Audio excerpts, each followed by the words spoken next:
I rank where the view is nothing less than phenomenal. For how I express and project from my abdominal. The only view better, both my daddy and my mama know. No living parents, my sons give me balance. My wife is my serenity, this mic is my identity. The world is foul enough, that's why I write without obscenities. Provoking danger with broken language and spoken anguish.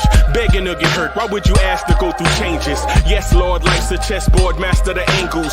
Control the tempo, be the one who holds the info. Acknowledge is just as deadly as machete swings. When spoken, the truth is as potent as that Medellin. While others swear the style is free, I just let it ring. Our time is undervalued, soldiers make us better kings. My fans on my shoulder, reaching after better things. Today I take the shot, for them I'd rather set the screen. My mama told me follow my dreams. My daddy told me get it by any means. Stand tall, make a bow to a king. But I've evolved, you can see the result. Look in my eyes when you speaking to God. Life and for those who be caught up in using what I was called with the muse. I guess they call it proving I'm more than an artist. Penciling out my darkest while stenciling out a harvest. And storing what gets me from A to B, just like garages. Instrumental with collages. Envision what I've been drawing. Broadway to give you rhythm like the great Lena Horne. So bent on, found comfort in the storm. Find peace and on when you see them others perform. Organized chaos, I'll cast it like hey ya.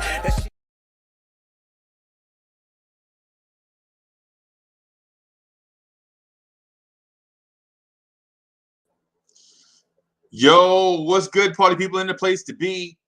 Good morning. Welcome to the Knicks Morning Drive. I'm your man, Uncle Freezy. What's good? Welcome, welcome, welcome. Shout out to Knicks fans worldwide, all over the globe. Shout out to general NBA fans checking us out from every place around the globe. I'm your man's Uncle Freezy. What's good? What's good?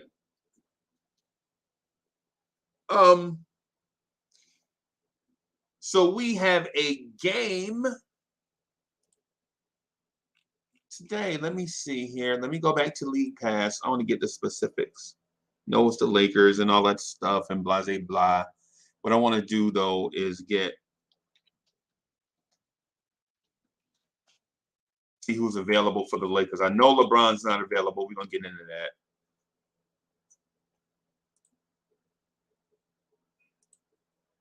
This thing makes me sign in every time, even though I click on the keep me signed in thing. No, I don't want to talk about that. I want to talk about this one. There we go. The 9-9 LA Lakers play the 9-8 New York Knicks at 7:30 p.m. on TNT. Right? And I want to do the game preview. So the last few games, last game, Knicks lost to the Lakers 101-99. Before that, we beat the Lakers 111-96. They beat us 192. I'm looking for injuries and all that stuff. I don't see it. Okay. All right, but whatever. Whatever. Salute to everybody in the chat. What's good, everybody? What's good? What's good? What's good? What's good? What's good? So I want to talk to y'all about a couple fresh things first. Okay.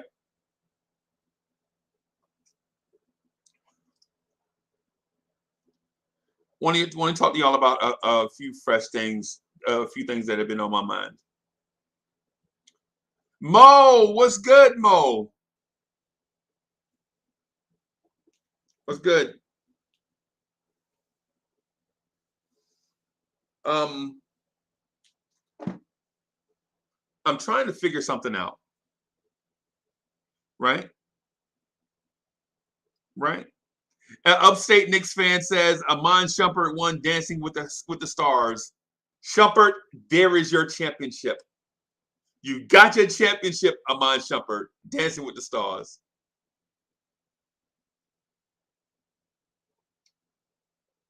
And I'm kidding. I know he won a championship with the Cavs. I know that.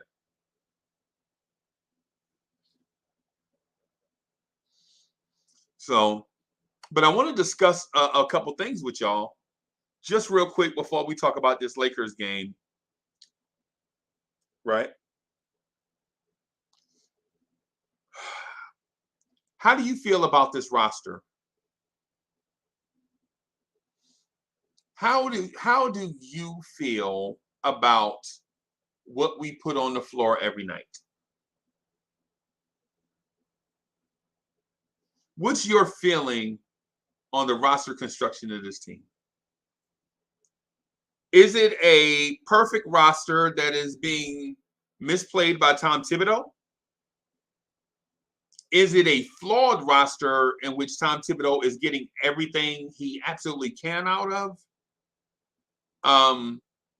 Is it a good roster and Tibbs is doing the best he can, but the players are at fault?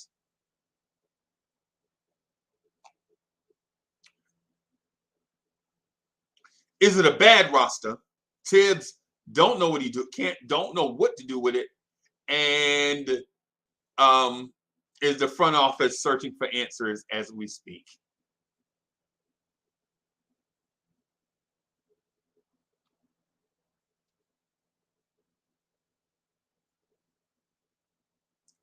There are a number of ways you can look at this roster. Okay.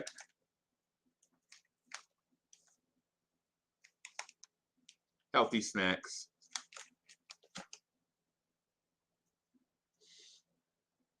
Is there a player out there that the Knicks should go get?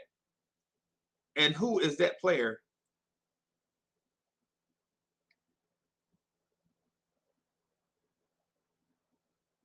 Right? What I'm asking you as a dedicated Knicks fan is to compare this roster to rosters of the past, right? With players that you may or may not have liked at overall, say long term, but that you feel like at least contributed something consistently. And this right here is water, everybody. Water. And I know it's in like a cup, like one of the gas station, like the sip and go gas stations. What do you call them? Gas and go, Tiger Marts, Circle K, 7-Eleven, whatever the gas station is. Yeah, I got a cup from there, man. I'm still, you know. So I'm gonna open up the chat in a few minutes, right? But I have a trade scenario that I think fixes the Knicks in the short term and in the long term.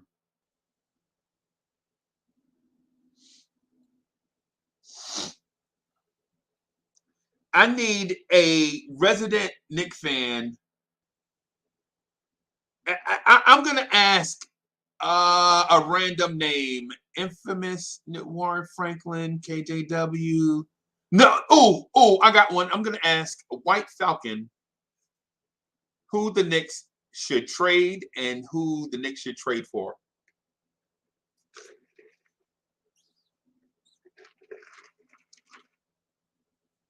Right? But while we do that, while we wait on White Falcon to participate, I'm going to flash a trade on the screen, and I want to get y'all feedback.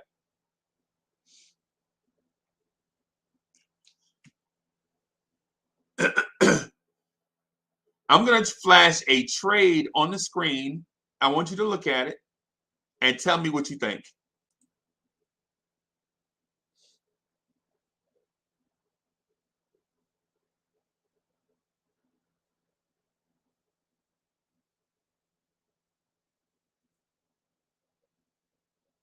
Tell me what you think, Knicks family.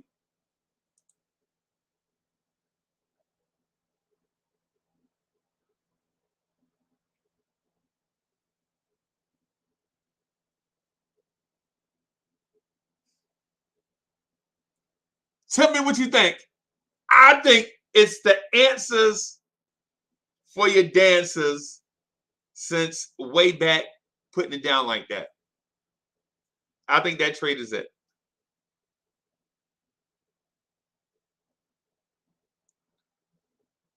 Right? So one more time, I'm going to show it to you one more time. Tell me what you think. And tell me what y'all think about the animations too. Is y'all like animations and like this? Is this too much? Or do you just like me straight talking? Because if you like me straight talking, I can handle that part. That's easy.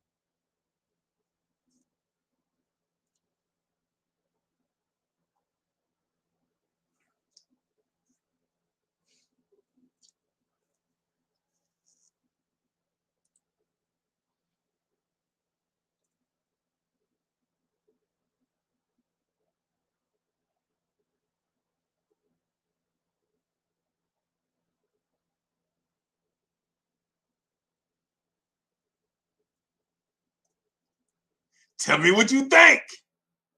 Do you like the trade or no? Right? All right. So now that I've poked the bear, I'm going to put this invite in the chat. Right? Put this invite in the chat.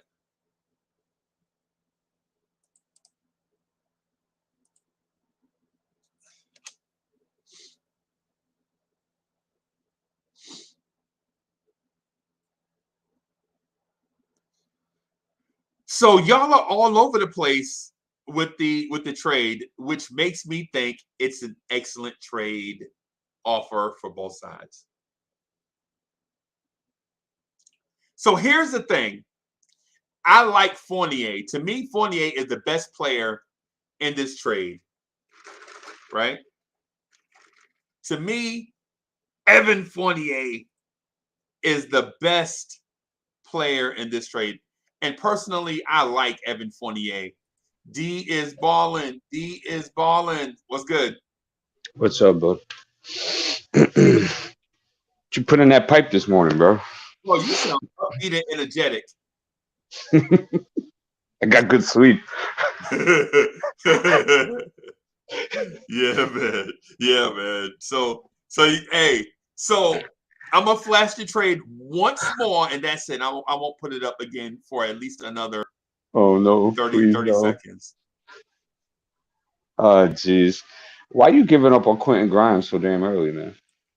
Why are they giving up on Malachi Flynn so early? You see the Yeah, but that's not my problem because that's a Toronto issue. We're talking we a Knicks nation, right? So yeah. why you got a problem with Grimes, man? I smell a problem, bro. No. Actually, the reason why he's included is because he's attractive.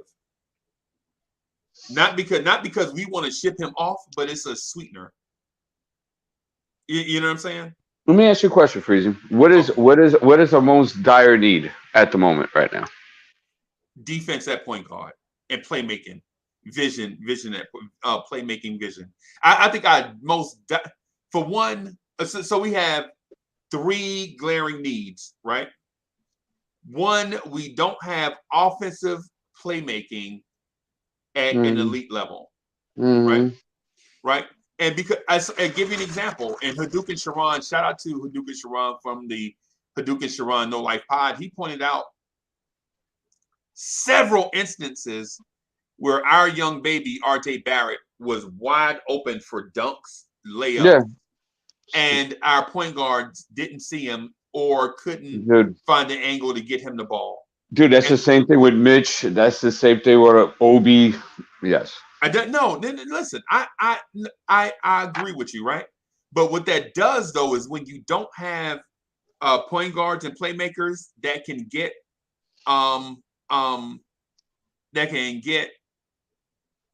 our young athletes easy baskets, then when they struggle, their struggles are prolonged. Like what you see right now from RJ Barrett. He's struggling with his jump shot, right? He's struggling with his jump shot, but since he's struggling with his jump shot, CWC, what's good, baby? What's good? What's up, Uncle Freaky? Ain't nothing to it, man. Good to see you, boss. Hey, D. What's up, brother? How you? Yeah. Chilling.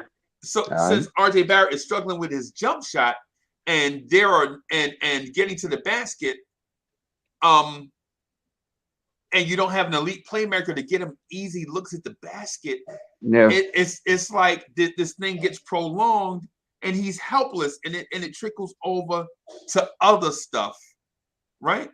So okay, so you breaking it down, right? So let's short it up a bit, right? What is the first thing on the priority list that would have to be done, knowing the things that have to be filled? Like, what would be the first thing on the pecking order?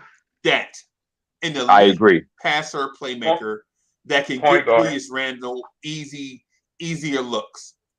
Yeah. And I'm gonna Game long. Now, I'm not saying get Julius Randle 10 baskets a game like Donovan Mitchell does Rudy Gobert. I'm talking about just like get him 3 or 4 easy baskets a game, bro. I'm gonna take it a step further, Freezer. It doesn't have to be locked in at a PG. I think we just need more players that just read the game better. But that's what I said. That's what I said. Elite playmaker. I didn't mention. Oh, okay. I thought you said PG. My fault. No. I was saying P. But in this trade scenario, since in order to get Malachi Flynn, we'd have to take on. Yeah. Because so D. What I'm saying is this trade. What we do in the short term is get rid of Evan Fournier's long contract, right?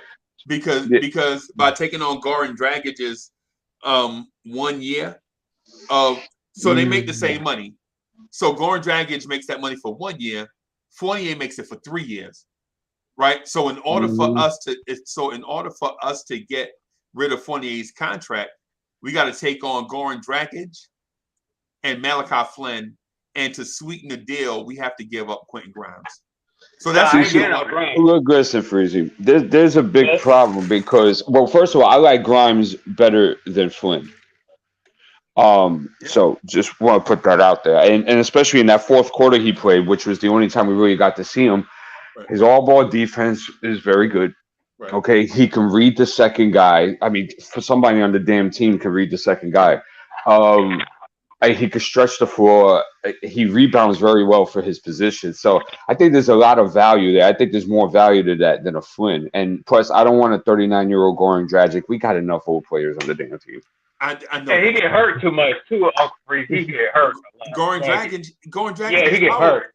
He's probably hurt right now. He's probably hurt right now. That's but the thing I'm getting at is this though, right? Goran Dragic is a better facilitator, in my opinion, than Kemba Walker and Derrick Rose. Oh yeah, I agree. That's agreed. Yeah, right. And he's battle tested. Remember, he was the player. He was the point guard of the Miami Heat that lost in the finals to the Lakers 2 years ago. Right.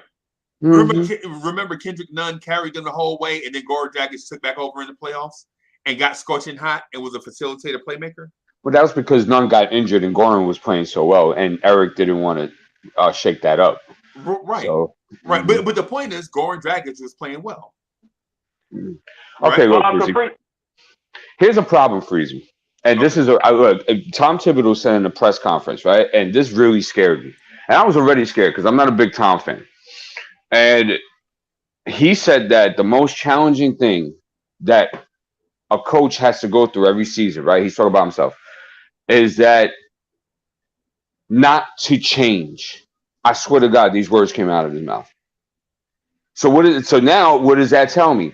Tom is just interested in just no matter what happens during the course of a game or during the course of a season, he's gonna stick to his schedule.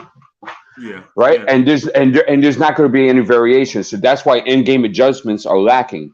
That's why his rotations look the same every night, no matter who's hot. No matter if he's going to go to, if Obie's having a great game so far, he's going to take him out with 7 minutes or 6.5 minutes, no matter what. Yeah. And I think that's a really big problem because, in order for you to win in the league, and this isn't everything in life, this is universal. You got to be able to adapt and change. Right. And now you got a man on the bench. He ain't willing to do that. That's a big problem. And that's why you have all these old guys on the damn court, because now he feels good with these vets. You see? And it's like, but that might not be the best thing. But he feels good about it. Right. So he's going to go ahead. And so I'm just thinking that's a very big problem. I agree with you, D. I think you're right, Uncle Freezy. I'm never wrong, Uncle Freezy. Okay? No, hey, wait, listen, what's going on? What's going on the waves? You cut your waves out? Who? You. I never had waves. I had a low cut. Oh, okay. I was about to say. Uncle Freezy, check this out. Okay, like D said, Tibbs stuck in his old way. Why don't you play Grimes, see what he is, so we all know what to do in the trade deadline.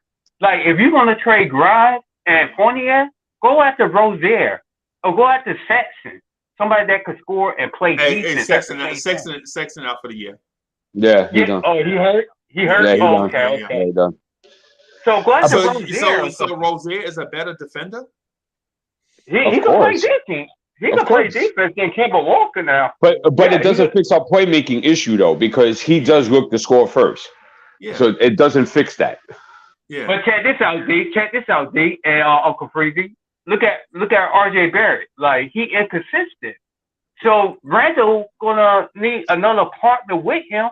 Fournier, he can't shoot threes while he's by himself. So he gonna need another scorer. Derrick Rose. You know what I mean? Come on, we need. You know what it is though? Like, no matter who we put, I feel like Tom will be in the way. Like, for example, right? Let's say, for example, we try something, right? And we say, you know what? Let's play Deuce and Grimes. Let's just play them spot minutes in the second. Let's see what happens. And let's say they do well. We won't see them. Right. Exactly. So it's like, so it doesn't matter what we do. It looks like we're just going to get these mid-tier vets, right, that are almost on the downside of their prime. It's just it's very weird. Like Goran Dragic. No, Goran's past his prime. Right. But you know, like, damn. Now, completely, I do like Flynn though. I won't get Drag. I do like Flynn. Well, the only way we get Flynn is by taking on Goran. See, they're not gonna. Gats is not just gonna give you a good player for nothing. You know what I'm saying? Like, who does it benefit? It wouldn't benefit us to give them Grimes for Flynn, because in my opinion, Grimes is a better player right now than Flynn. Oh yeah, right? yeah. But so I would rather just keep. D, do you agree? Would you just rather keep Grimes and then just play Mcbride with him? You heard me from the get. I like Grimes. I think he has value. I wouldn't give him up. Right, but I'm sorry, CWC, but let me say this real quick. But in order for us to get Malachi Flynn, we'd have to give up Grimes and give them Fournier. But I think Deuce has more upside than Flynn. You get what I'm getting at? Like, I feel like, look, did you see Rokas Jokabutis, whatever his name is? Did you see him play in the summer league? Yes. Yo, that boy can ball. That's my favorite. I like him coming next year. That is my favorite rookie. Right? I like him coming next year. Did you? D, you didn't know that, did you? No. I've been out the Lucas show. So yeah. Rokas Jokabitis. You know what I'm saying? I call him Rojo. Right? Rojo is my favorite rookie out of the class. Right? Mm-hmm. I think if I'm ranking the rookies, I think I'm going Rojo, Sims, Grimes, Mcbride, and not that those guys aren't good. I'm talking about in terms of heartstrings, is what I'm saying. You know what I mean? In terms of talent, that order is probably somewhere mixed up, depending on who you talk to. I understand. Hey, Uncle Freezy, how about this? Trade Knott and give them a second round pick to get Flynn. See, but now here's the all right. Go ahead, say that person. Now go. The money don't match. How much Flynn made? Like $1 million and some change. Not make $8 million, right? 5 point something million. Wow, man, that's an easy paycheck. But but check this out, right? Damn, what the hell was I gonna say? That you see what Evan Fournier, right? You see, the Knicks are depleting his value if he had any, right? They're depleting it because he ain't playing fourth quarters. Yeah. And they paid the man $18 million a year, and he's only averaging 12 points a game. Right. So now it's not attractive to anybody anymore. Now who's going to take on that contract? That's why I thought that was a really bad contract. That should have never been. I think the Lakers would get him. I think the Lakers would get him because they need shooting. But what do the Lakers give us in return? I want Taylor. I'm not talking if it's not Taylor Horton Tucker. But yeah, I hear you. But the Lakers, but he is the future of that team. I know. Yeah. That's why I would have signed him in the offseason. Yeah, him, Malik Monk, they are the future. I don't know about Monk, but Monk is young. Monk is not consistent. He's not consistent, man. Yeah. But you know what? You know who I would go after? I'm sorry, Uncle Freezy. I would go after Kuzma. With Washington. For us, he would have to play the 4, though. Right. Yep. Obie can't even get minutes. Yeah. Poor Kuz. So, but I mean, let's entertain that for a second, right? Like, who would you give up for Kuzma, though? Don't say Knox, bro, because that's the easiest answer Ain't nobody want Knox. And there's 5.6 million. But Uncle Freezy, if you think about it, I'll probably get rid of Kemba than anybody. If you think about it, if Tiz played Grimes and Mcbride, you know what I'm saying? We won't be talking about no trade. We won't be talking about no trade. To see what they got on the floor and play Jerker Sims. We have the Simmons right now. Play him.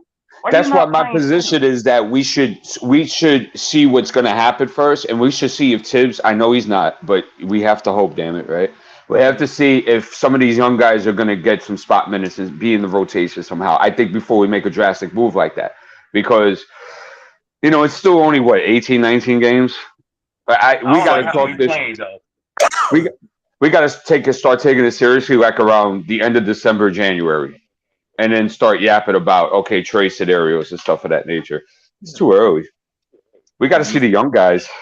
No, I think you're wrong, bro. No problem. Yeah, you always think I'm wrong. No, I think no.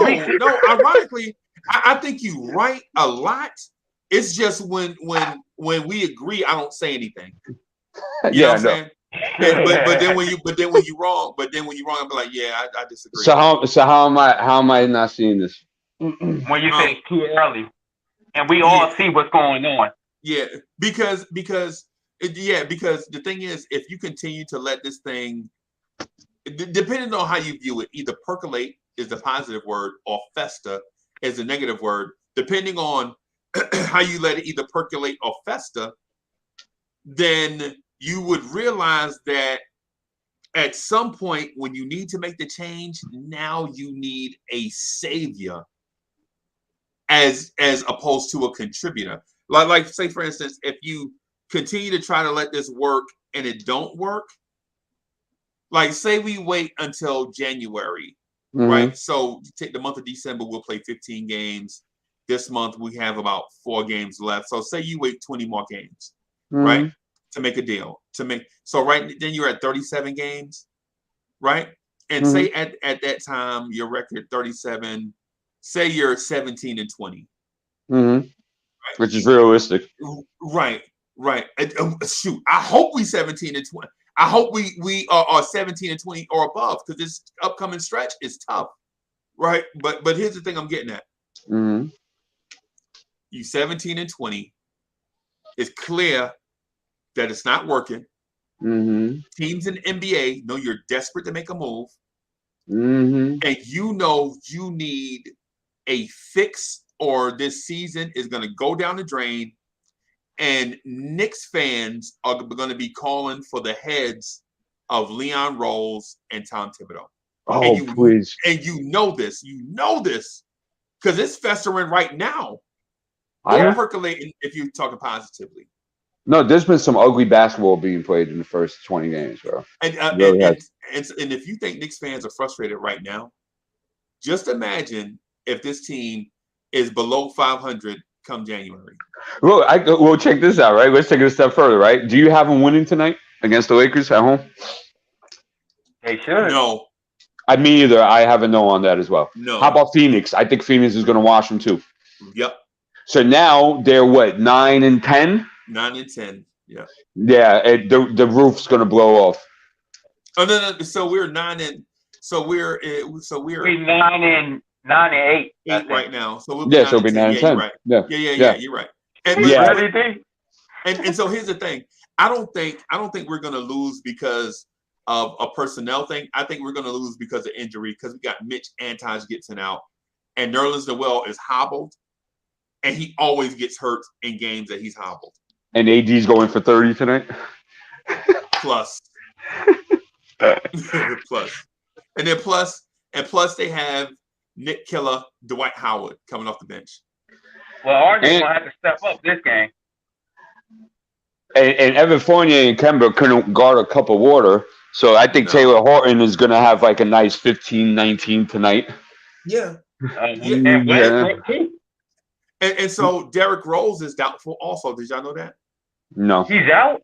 No, doubtful. Oh. So Derrick Rose is doubtful too. That and to be honest with you, that may be a blessing in disguise. Not saying that Derrick Rose is a bad player, but you might get to see Grimes and McBride. Yeah. Might. Yeah. You might maybe, and more Grimes than McBride. But that just means more quickly at point guard. Oh boy. Quickly hasn't been bad this season though. Did he came back for G League already? Yeah. McBride? Oh, okay. Man, this play our rookies, man. Stop playing around. This play our rookies, man, and sit the injuries guys down, man. See what they got. It's not even that. Can we see Julius at 5 for a couple of minutes with Obie? I think they've done it a couple of times and it looks decent. Yeah, they did. The only thing though is when you have a lack of depth and you do that, you run both of them together. Now you're like, well, who's going to be the third power forward that's going to get minutes? But when you rest Obie, then who is going to play next to Randle? And if you rest Randle, who's going to play next to Obie? You know what I'm saying? It's these things that we have to think about, man. When we, because small ball, I'm like, who don't want small? Who don't want to see faster pace? Who don't want to see dunks and 3-pointers? You know what I'm saying? I mean, at the end of the day, you know what I'm saying? Who don't want to see a more exciting brand of basketball? I get excited when that bench comes out. Yeah, sign us up, right? And Burks has been playing amazing. And that to be honest with you, that's the reason why I included Fournier in that Toronto trade scenario. I agree with you. I think Fournier needs to be traded, but I just don't see anybody willing to take the contract. I don't think Fournier need to be traded, man. I just offered him because I think it's an upgrade at a position. Ideally, I would love to keep Fournier. I just, come on. I want to keep Evan Fournier. If you're watching this, Evan Fournier, and I know you are, bro, we want to keep you, right? I don't. But if we can get Malachi Flynn, bro, if we can get a point guard in the future, if we can get Malachi Flynn could start, in my opinion, under Tibbs. Uncle Freaky, once you go hard, that kid, man. Yes, he will. Once you go hard, once you get Miles Turner and Bargain from the Pacers, that's our center and our point guard. I'm sorry, you said Miles Turner. Miles Turner and Bargain. Brogdon. Brogdon. But what are you gonna give up? Think about their money. Mitch. I'll get rid of Mitch, and I'll get rid of who else? Noel. No, we need Noel. Yeah, bro. No, we got Miles Turner for that. Okay, and who's going to replace this minutes? Taj? One leg Taj? Yeah. Son. We would for respectfully no. Yeah, but if you think about it, you gotta give up something to get something. Yeah, but am I right? No, you're right. But what you didn't take into account is the salary match. Those dudes are past their rookie salary scales, Miles Turner and Malcolm Brogdon. So now you're talking about $30 million. What player on the Knicks make $30 million? No. We could get rid of Fournier. We could get rid of Fournier, Noel, and Mitch. That's $30 million right there. Yeah. Yeah. Right. Yeah. But why? You want to take that, D? Y'all want to take that?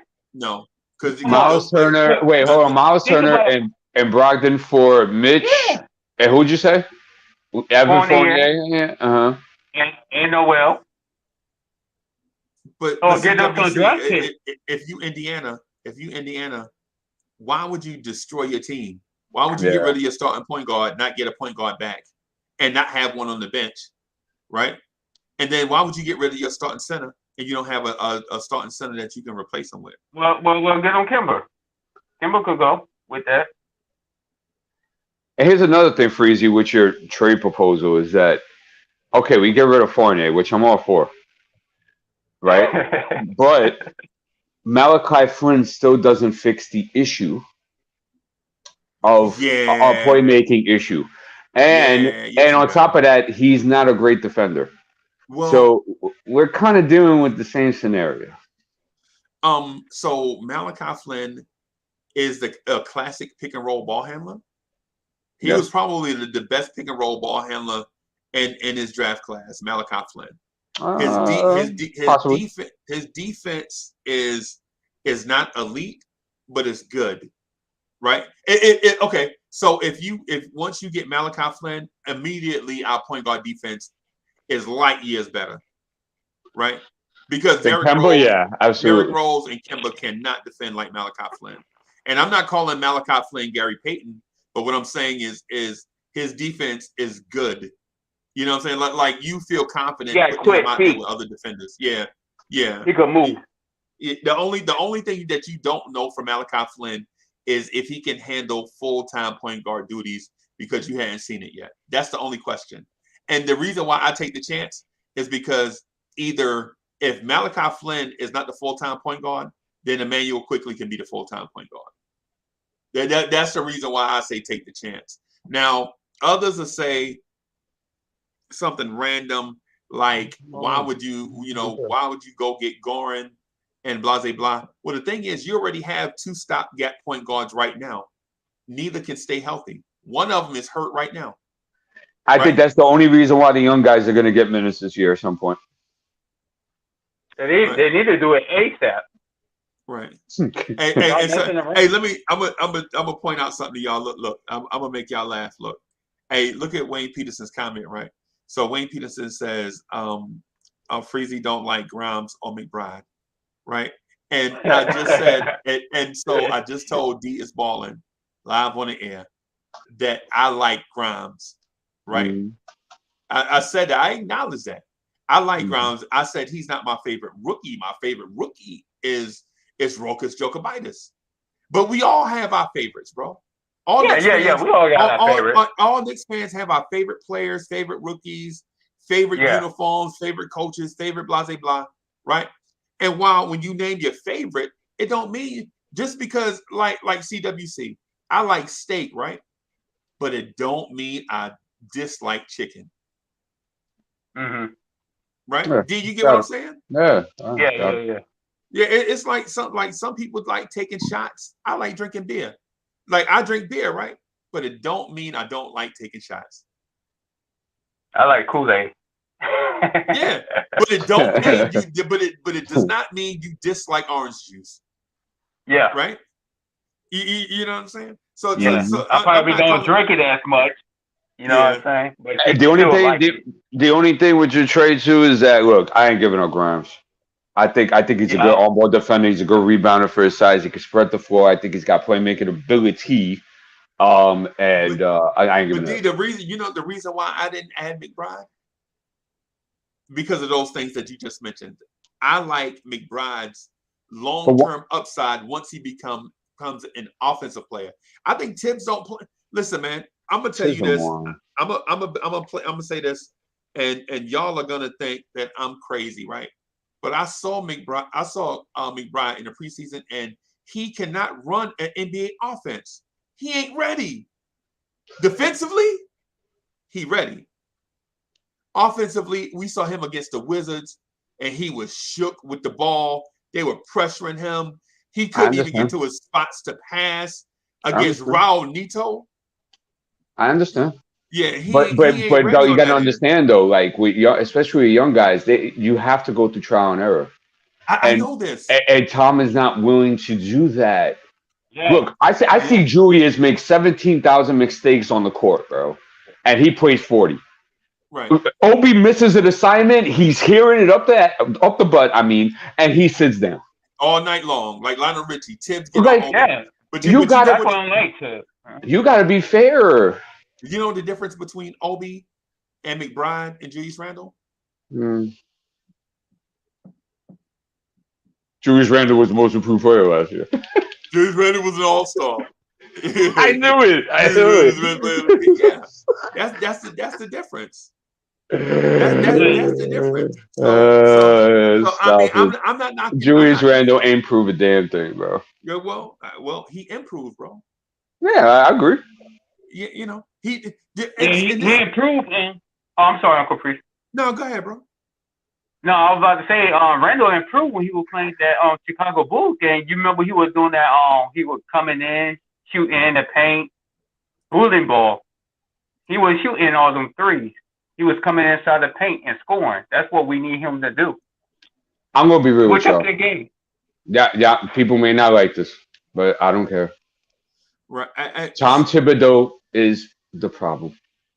Yeah, I believe so too. I'm with you, D. Tom is the problem because I could bring in a coach in there, right? And he could set up a system and the players conform, right? Or they agree, right? And they run it.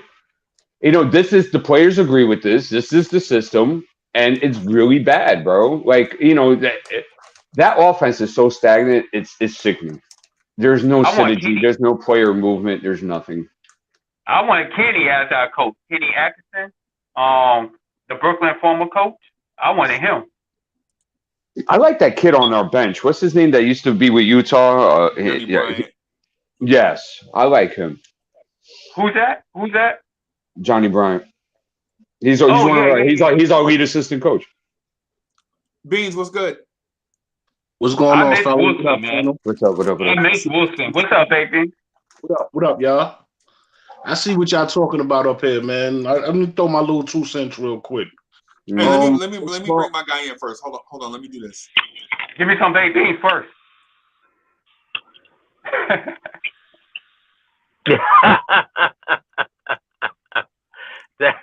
I get some music in the back, like some Price is Right music. Anthony D was good. Absolutely, the old one with Bob Barker on it. Yeah, that's what I'm talking about.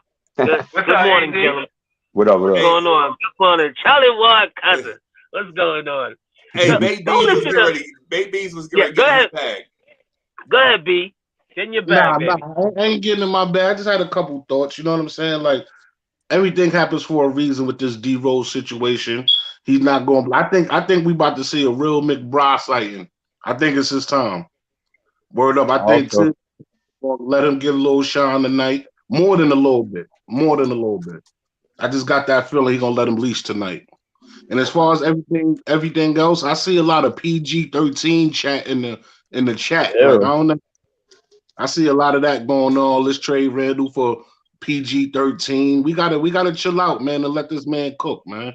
And everybody think I'm a Randle hater, but I'm not, because I'm a Knicks fan 100%. Whoever's helping us to win, that's who I want. You know what I'm saying? And he show and prove that, you know what I mean, he can help win. I'm not saying he's a number one. All I'm saying is he can help us win right now. But that's all I wanted to say real quick, y'all. Salute. You're right, You're right, Paris Duggar, thank you for your generous contribution. Paris Duggar, a long-time supporter of the show. Paris Duggar, thank you, man, for not only the contribution, for rocking with us. You know what I'm saying? I don't know what the show will be like, you know what I'm saying, without cats like y'all, bro. Paris Duggar says, start quickly, Grimes, Randle, Obie, and Noel. That'd be nice. Paris Duggar, stop it. I like to see that. Just to see how that lineup did not have RJ Barrett in it. He is he not consistent. You gotta be consistent, man. I'm gonna throw tomatoes at a super chatter. I think RJ need to come off the bench, cause he played good with the second unit. People. He He does come off the bench during pregame introductions. And at small forward at 6'7.5" from Duke University, R.J. Barrett. Give you 10 points. You're a RJ. sick man. You're a sick man, Freezy. That's exactly what you are. You are a sick man. And this, you and your no steak but chicken, this, that, and the third. You have the nerve to sit here and talk about Yokovitis, a man you saw for like 30 seconds. No, I've been watching. No, I was watching him before the draft. I watched him before the draft. I was excited when they drafted him. No, I know you were excited because you talked them up all summer and you wanted to gut half the team just to play Yokovitis. I do remember this, but also remember that the guys that we have, the young guys that we had, that we used to talk about this a lot, are young guys that could help. You've heard me mention it. Grimes can help. Mcbride can help. It is time to unleash these guys. Bro. It is Grimes time and McBride are Charlie Waters, Davis, bro. Really? You don't know until we let them go. CWC was up here. That's let them go. It's time to let those guys go. What do y'all think about Freezy's trade proposal? Boo! Boo! Out of his mind. He needs to pass that, yo. He got to pass that. Beans, here it is right here, Beans. Look, check it out.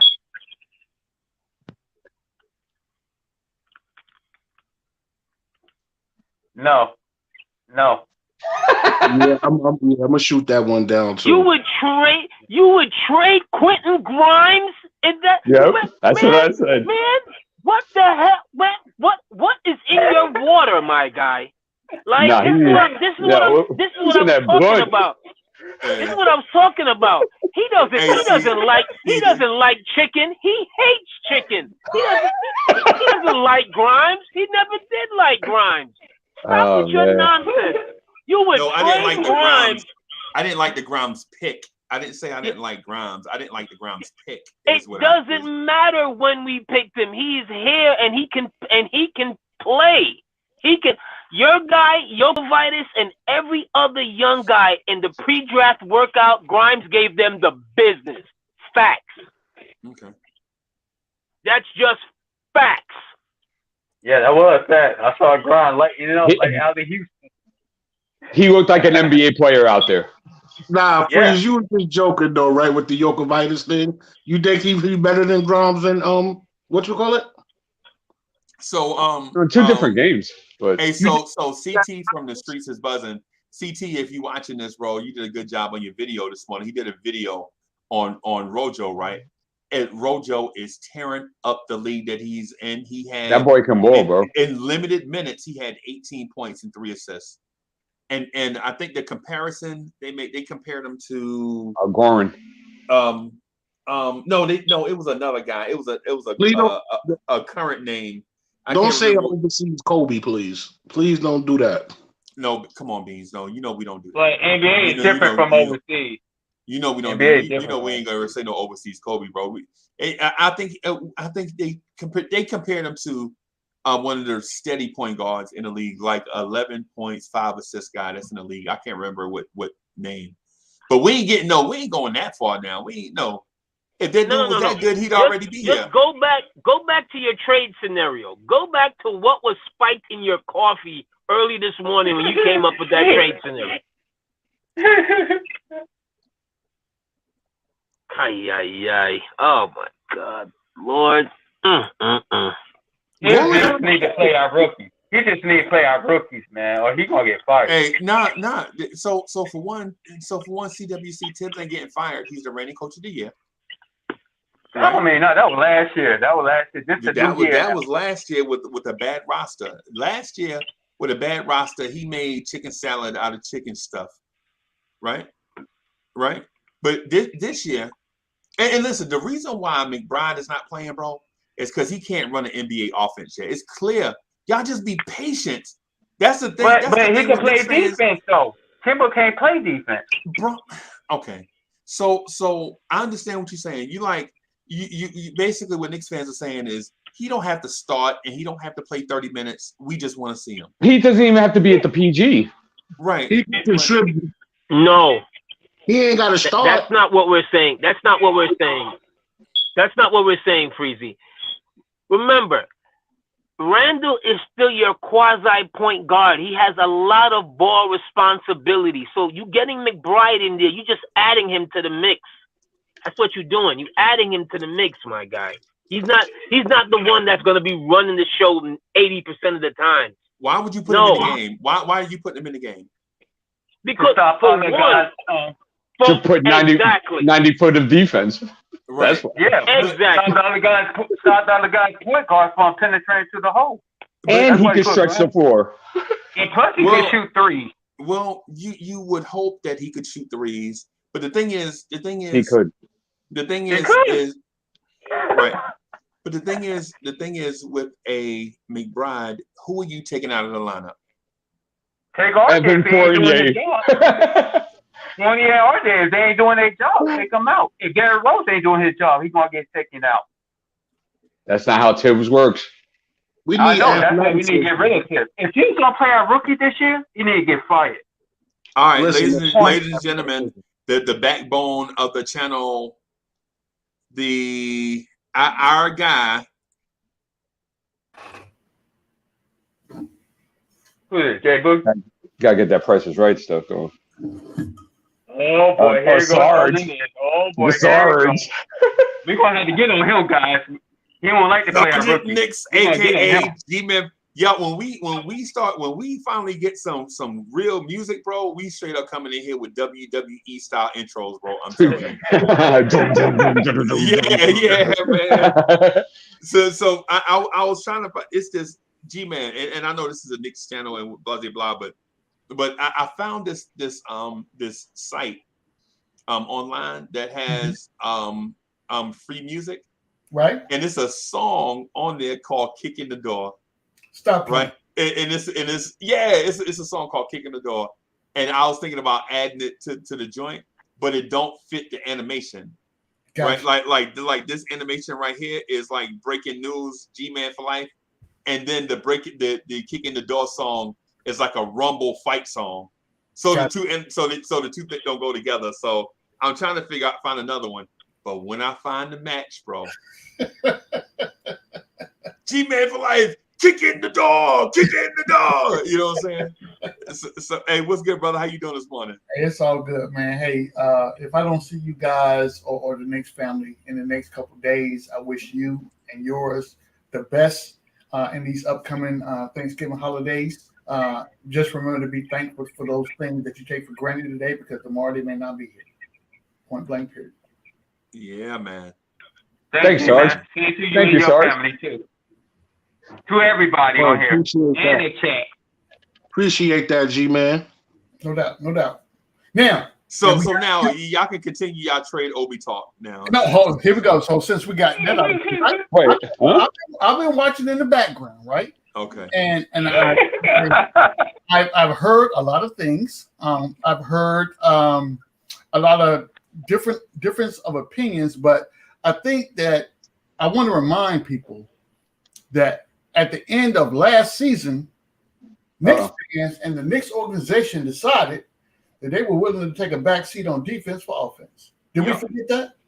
Yep. Yes, they did. That dominated our conversation. That is true. That dominated But our Sergeant, conversation here. who thought Timber was gonna give us 5 points? You know what I mean? Regardless of what we thought, the plan moving forward was we were willing to take a back seat on defense for offense. Now, granted, Kemba and Evan have not given us what we signed up for. I will be the first to recognize that fact, right? But that's still the game plan, right? Offense looks just as bad as the defense, though, Sarge. It is. Offense is worse. Look, offense is it's horrible to watch. I'm telling you, I have to watch the game with one eye open, like this, right? Yeah, me too, Sarge. You can't stand it. So Sarge, let me ask you a question, Sarge. Yes, sir.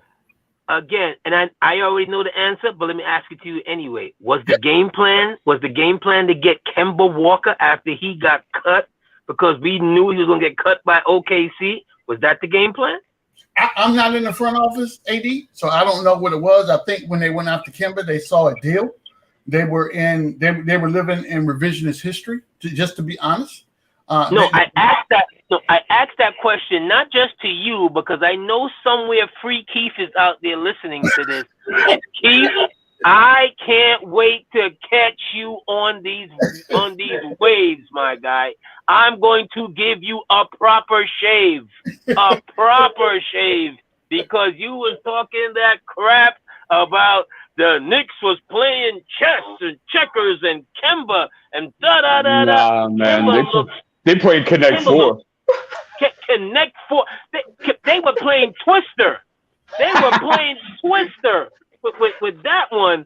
Go ahead, G-Man. Go ahead.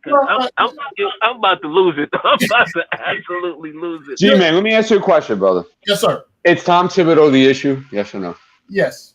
Okay, and good. I will tell you why he is. And I've said this on multiple pods or whenever I'm on the screen, right? So what we're looking at right now, if you watch the Knicks against any other team, think about this. Think about Stone Age versus Iron Age. Mm-hmm. Right? The Knicks are playing in Stone Age. Everybody else is in Iron Age at this point moving forward. But we still we have no identity on defense. I mean offense, none whatsoever. Zero. When you watch the team, now there were a couple games way early in the season to where I had high hopes that the team could play as a team. But as we continue to move forward, that becomes more and more removed from the opinion, right? Because if you watched the game last night, it was a Julius Randle show. And everybody else is pointing cats, right? So Julius Randle has 32 points.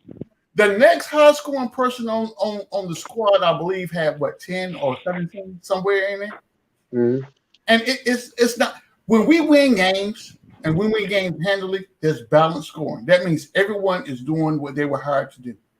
Right now, the only person it seems to me is if the coaching staff or the design of the game wants to appease Julius Randle. That's just my opinion. I have to agree with that, yeah. And it seems like, okay, Randle, do your thing. And it's like, okay, what about the development of everybody else? What happened to the City G player movement? Why are we slowly going down the list of being one of the last teams in assists again this year? Like, it's bad. It's horrible. Very bad. So, on that note, real quick, and I'm going to get out the way. Real quick. So, this is where I guess I go off the deep end a little bit, just a little bit deep end, because I consider myself to be kind of even keel. But when your backcourt in multiple games have scored a combined total of 4 points, 6 points, 10 points, playing 30 minutes a game, come on, man, how you win like that? Nope. And the other team got 15 points, and the other team point guard got more than your shooting guard and your point guard. Yeah, you're right. You're right. Real quick. Let me ask you this, G-Man, because you already know in the backcourt with Kemba and Fournier, we ain't get what we supposed to get, right? So that's 2 out of 5. RJ not giving us what he's supposed to get. Even though he's doing other things, rebounding, defense, he's still contributing, but it's not to winning because we're not winning. So you're not getting it from the backcourt, you're not getting it from RJ, and you're not getting it from your center because we don't have a scoring center. Am I correct? Yeah, so basically it's Julius. So if the bench don't have a super game and Julius don't have a good game, we still losing. Like we in trouble. Some plays, we got to get some consistent scoring in this front lineup and some athleticism. We're not athletic at all in the starting unit, and it's gonna be more for us to overcome, even when we start clicking. Beans, you are 100, and I don't say this often, but I agree with 100% of everything you just said, brother. Everything. Beans is our guy, bro. Hey, let me tell you something, and I said this on a couple shows ago, and people looked at me side-eyed like G-Man has lost. Why are you looking at G-Man like that? They don't know you, man. Look, they said I've been out in this Florida sun too long. I done lost my mind. But I'm telling you right now, think about this for a minute, right? No, Cornerstone Kev has lost his mind. Yeah, that too. Cornerstone Kev has lost his mind. Go ahead, G-Man, my bad. Hey, but peak game, right? What if so the most prolific or the most productive unit that we've seen on the court at any given time involves someone from the bench. So check this out. Check this out right here. Derrick Rose, Emmanuel Quickly, Alec Burke,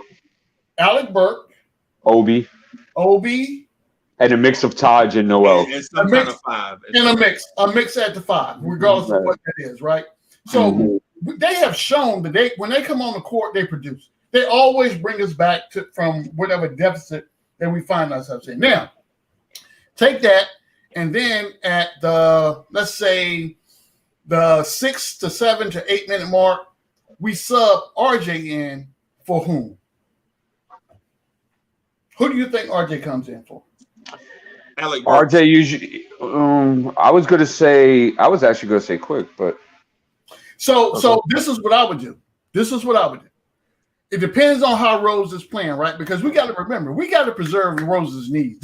We still in the first half of the season. If we want Rose to be healthy towards the end of the season, he can't play all these minutes every night, right? So my thinking was, and I'm going to go back on something because I said at one point I didn't think Quick was ready to be a point guard, but I'm telling you right now, with that talent that you have on the floor, if you take Quick, move him to the PG, bring RJ in at the 2, keep Burks on the floor. So you got Quick, you got RJ, you got Burks, you got Obie, and you got a mixture of Noel and Mitch. Well, let's keep this into perspective though. The first guy that usually leaves and goes to the bench from the bench is Obie. It is. Right. It is. Before Burke or Quick. It is, and I think that's by design, because if you look at the way the offense is run, Obie, there are no design plays for Obie Thompson. None. Obie just gets his off the fly. When people see him at the basket, they try to get the ball to him, right? But there are no design plays for Obie Thompson at this point. Oh my God, this is beautiful, bro. I just want to offer up a distraction real quick. I don't know if y'all can see this. Tell me this is not beautiful, bro. Oh yeah. You know that D? You know what this is? Who is that? I think man, it's Illmatic, man. It's Illmatic, bro. It's one of the best albums of all time. Yeah. I got the album cover, the poster. Jay-Z, my dude. Oh my God. Okay. All right. Yeah. Let me play on Jay-Z right now. I don't know if Beans and the other guys heard this before, but did y'all hear what Tom Thibodeau said at the end of the press conference the other night? No. He said that one of the most challenging things throughout a season, right, for a coach, and he was talking about himself, was that not to change. And I looked at this man like, that's why he got to go. And I looked at this man like, what? I went on a whole spasm and wrote a whole bunch of stuff on YouTube about it. But it's like, this is the reason why there's no in-game adjustments. This is why you don't see the young guys. This is why his rotations look the same every night, no matter who's doing well. Because the man don't want to change. He don't want to be universal. Nah, he don't want to be knee jerk, bro. He don't want nobody telling him what to do. He don't want nobody telling him what to do. Come on, man. So Be in trouble. I would say this. And I've always, not always, I've said this in the last couple of months to where Tom Thibodeau, Coach of the Year, salute, everything that you got and appreciate everything that you brought to the organization. But Tibbs is a stopgap, bro. No. Right now. Oh, yeah. He's a what? He's a stopgap. Tibbs is the guy that we brought in to establish a foundation. So, yeah. Imagine building a home, right? Imagine building a home. I have no idea when I go out on a plot if the ground is if it's stable, if not, if once I pull my concrete and it's on the downward slope, all the water's going to run. I don't know that. So what I'm going to do, I'm going to go hire a professional to come and tell me what this foundation should look like. That's Tibbs, right? But after the foundation is built, I don't need you anymore. Yeah, I'm saying. I need somebody to take me to the next level. Huh? AD, will you say something? You're right. Oh. You're right. I agree. I mean, but this got to happen soon. I don't know. No, I don't think you do that now. I don't think you do that now. I think you do that in off season. You don't do that now. Yeah. No. So because everybody's watching now. You don't do that now. Yeah. What we're experiencing right now is you heard that old saying, I'm gonna give you just enough.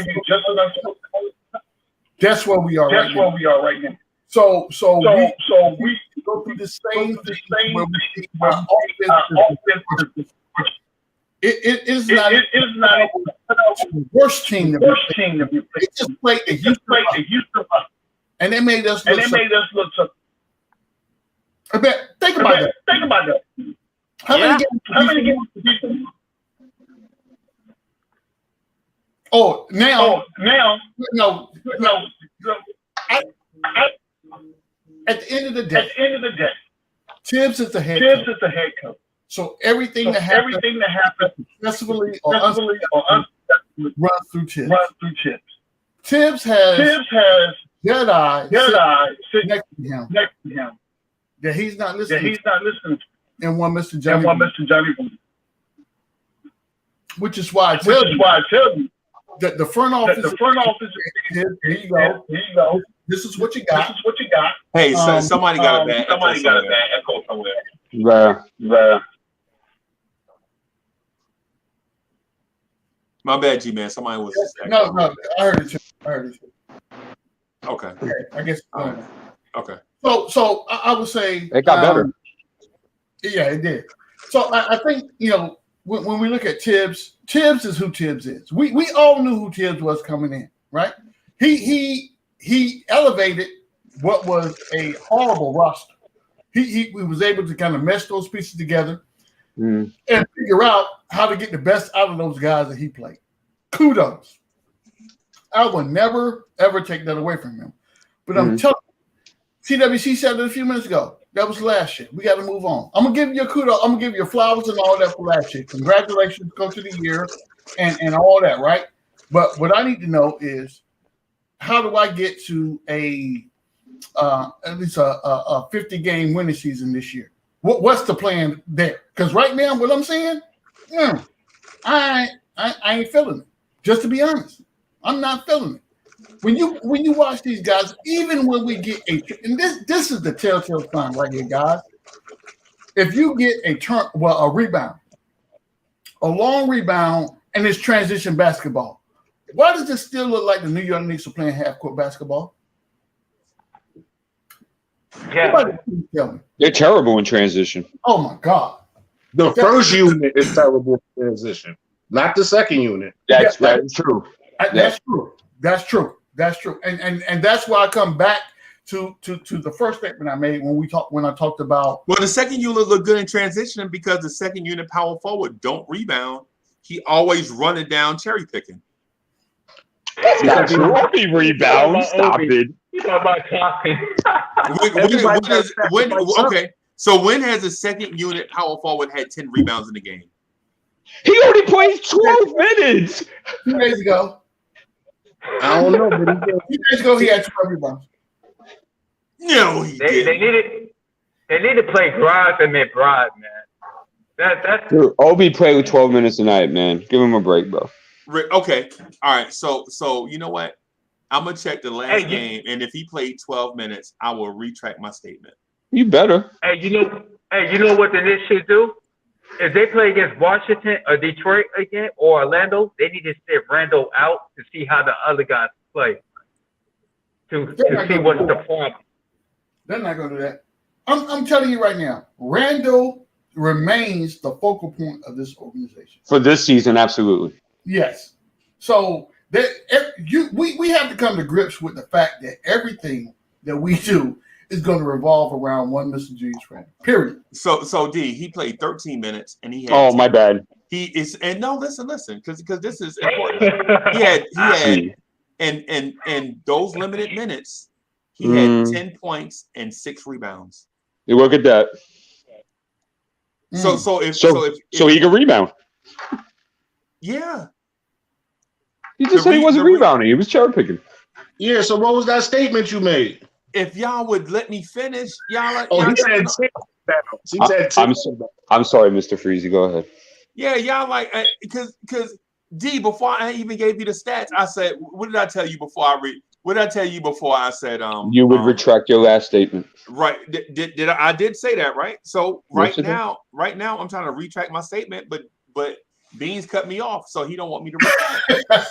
Because we catching you in the corner. That's why. We getting you in that catching corner. me in the corner when I came out front and said, if I'm wrong, I'll retract. You told G-Man about their trade? You saw that trade Walker Freezy did? Listen. What my grandmother told me when she was still living, she said, baby love, she said, what you don't do is you don't beat a dead horse, right? We're not going to be that horse. We're not going to be the dead horse. So, it's one of those things. And I understand, again, so people have to be careful what they ask for. Because when you get it, and so have you ever been to a restaurant and you try to be adventurous, right? So you go out there and get a meal that you've never had before, right? You go out there and get you some escargot. You got go out there and get you some caviar. You go out there and get you some filet mignon with some added spices and whatnot on it, right? And when it comes to the table, it looks real good as advertised. Because it looks just like it looks in the picture. And we don't get that. When you go to fast food restaurants, you look at that picture on the screen and you get your burger, you open the box up. This don't look like that. What? No. What is going on right now? But right. when you get that meal and the chef has played it so dynamically, right? He's got the little bunches on it and all that. And as soon as you cut into it and taste it, it ain't what you thought it was going to be. I said all that to say this, ladies and gentlemen. Be careful what you ask for, because we ask for these rookies to play, right? This is my fear playing the rookies early. It's easy enough to build somebody up. Build. But as soon as they have a bad game, and you know how Knicks fans are, we'll turn on you in a New York minute. I'm telling you right now, it'll happen. Sarge, let me say these two things. Go ahead. One, I thought you were comparing Tom Thibodeau to a McDouble, and that would have been funny as hell. Number two, I'd rather go through the trial and error because we ain't winning a chip. We ain't making it to the second round. So I'd rather go through the trial and error of building up the young guys and seeing, do we have something for the next 5 to 7 years? So I'd rather that. I get that, but this is my thing, right? And the human psyche is very very fragile, right? So what we consider to be building up, when a guy comes in and he shoots 2 for 30, and that does something to his psyche, right? So now not only do you have to go back and continue to implement the game plan, but you got to get his confidence level back up. You know what I'm saying? I'm not saying that Grimes would do that. And I think we've seen enough upside to where we believe at Grimes to come in and provide, at least on the defensive aspect of the ball, some gains, right? But I'm telling you right now, Grimes is not offensively ready to play in the NBA. If he has to go out there and make decisions, he's not. But G-Man, that's still out to the jury because we haven't seen him play 15, 20 minutes 2 consecutive nights. Okay. You can't make that statement. So he said Quentin Grimes. Quentin Grimes. Right. So I want to know, in what universe do you feel like Quentin Grimes is going to get 15, 30 minutes a game under Tom Thibodeau?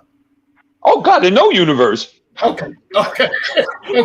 So we had to figure out, if and when we see a Grimes on the floor, he has to go out there and be the best Grimes that he can be, and kind of force Thibodeau into the point that this is why I'm saying that Tom's the problem.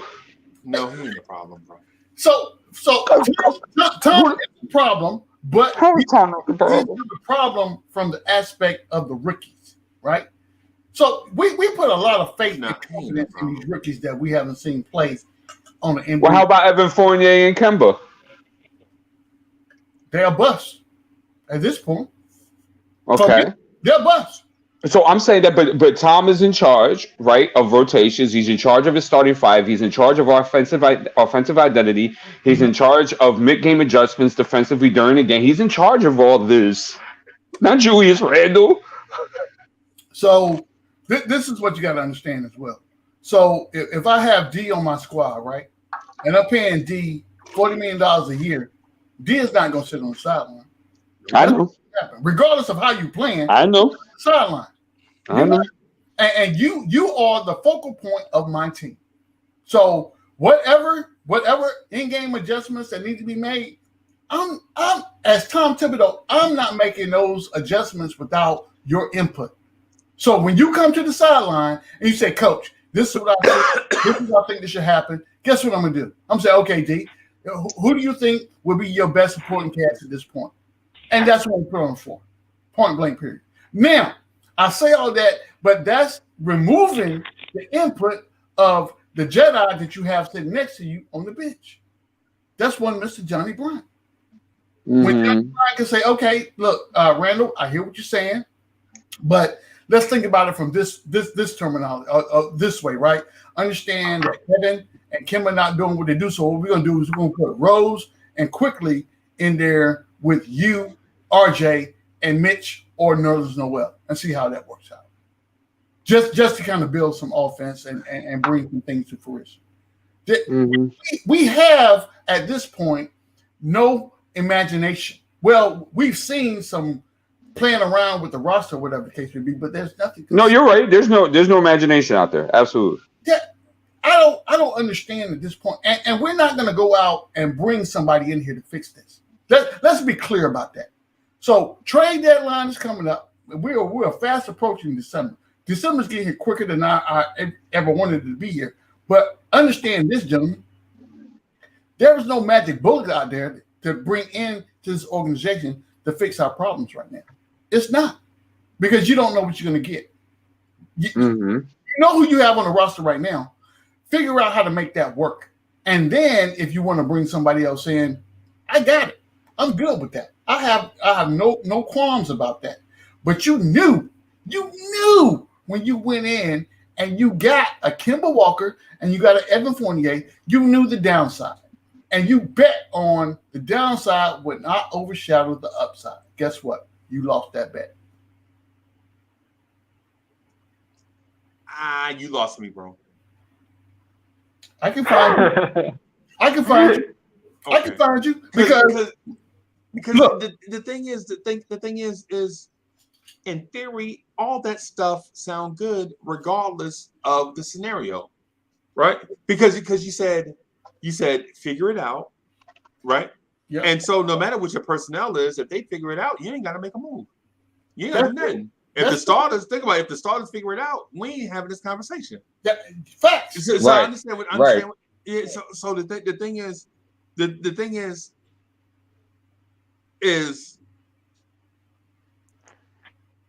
we want a lot of things. We want to win. And so I was going to list them. So we want RJ Barrett to become a star. We want Julius Randle to be less selfish. We want last year's rookies to play a lot. We want this year's rookies to play some. Right? We want our centers to have some type of offense that is not just dunks. Right? We want our point guards to play better defense. Right? We want our three-point shooting to be better. We want our coach to be more flexible with in-game adjustments.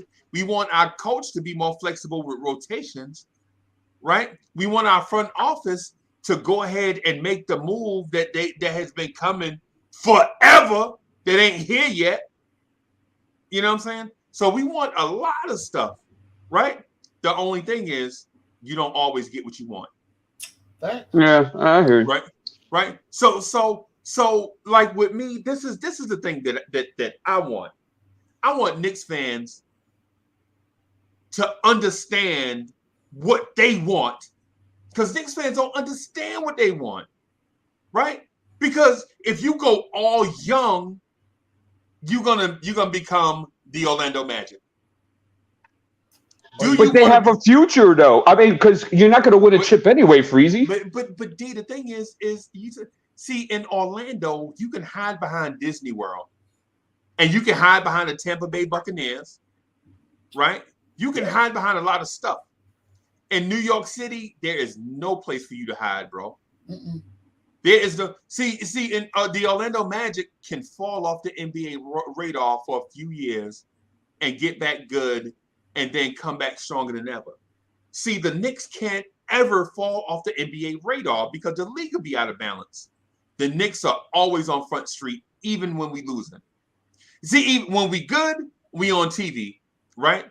When we bad, it's Knicks for clicks. Or click, you know what I'm saying? Yeah, right. This the Knicks to keep the New York fan base involved in the NBA. Diss them. Show stupid stuff on TV in arenas like drunk Charles Oakley on ESPN, just so that New York fans could stay interested in NBA basketball. See, because if a drunk former player did that in Cleveland, Ohio, Oklahoma City, they wouldn't put that mess on TV. Nope. You know why? Because if you lose 100,000 fans, they don't care. But if you lose 4 million fans, that's a lot. You know what I'm saying? So you can't tank in New York. You can't be the Orlando Magic. You can't lose like that. You know what I'm saying? Dude, we were the Orlando Magic for 20 years. But unwillingly. And see, but in the fact, well, no. See, that's kind of okay. So the thing is, we were not the Orlando Magic because Orlando always built towards something, and we always were stuck in the ditch. We always were the ox in the ditch. I meant as far as, being last of the league and being in the draft, in the lottery. I meant like that, not in direction. No, I got you. I got you. And the thing is with the Knicks, bro, you can rebuild in New York if you say you're gonna rebuild, but think about every move you make in that rebuild is gonna be scrutinized, right? Just like every win and every loss is scrutinized, bro. There is no Magic Morning Drive, bro. Think about how many people are watching the Magic Morning Drive right now. Nobody, because it don't exist, right? You know what I'm saying? But the Knicks are 24, bro. D, listen. I just want to know what you're trying to tell me. Like, where's the direction that you would want? No. Okay, so let me clarify this. This is the point that I was making. Okay, Knicks fans. My want is Knicks fans to make up their mind what they want. Okay, but I'm asking what you want. But I just told you. I said I want Knicks fans to make up their mind what they want. I just told you that. No, I understand, but I'm saying, what do you want for this Knicks team? Okay, so that's what I'm asking. So what I want is to win a championship. Right. So I don't care if every player on the team is 35 years old. We don't have no rookies, but we win one championship. I'd be satisfied with that. I hear you. And now, is this a roster bound for that? No. That we got to start over. But my point is, and I don't mean to dominate the conversation because I want to get. No, it's fine. But the thing is, what I'm saying is, Knicks fans think that you can win a championship by playing all the youth. No, I don't think that. I don't think that. What I think. Go. D, every day, Knicks fans are saying we want Quickly and Grimes. Right. Then notice they don't say Jericho Sims. I understand. So it's what I'm getting at is if I had a preference of young players to play, I would rather play the young players we already had and develop them and let this other young set of rookies ride the pine all year until next year. So you're rebuilding. Kind of in a sense, but I would rather see RJ, Obie, and Quickly than Grimes, McBride, and Sims. That's I agree on that. G-Man, what you think? Do you want this set of rookies or last year's set of rookies? I'm already on record saying I want this year, last year's rookies over this year's. Right, because they've proven in practice and training camp that if you put them on the floor, they can do something. Yeah. This year's set of rookies ain't proved nothing. You know how I know? Because you ain't seen them. Oh, man.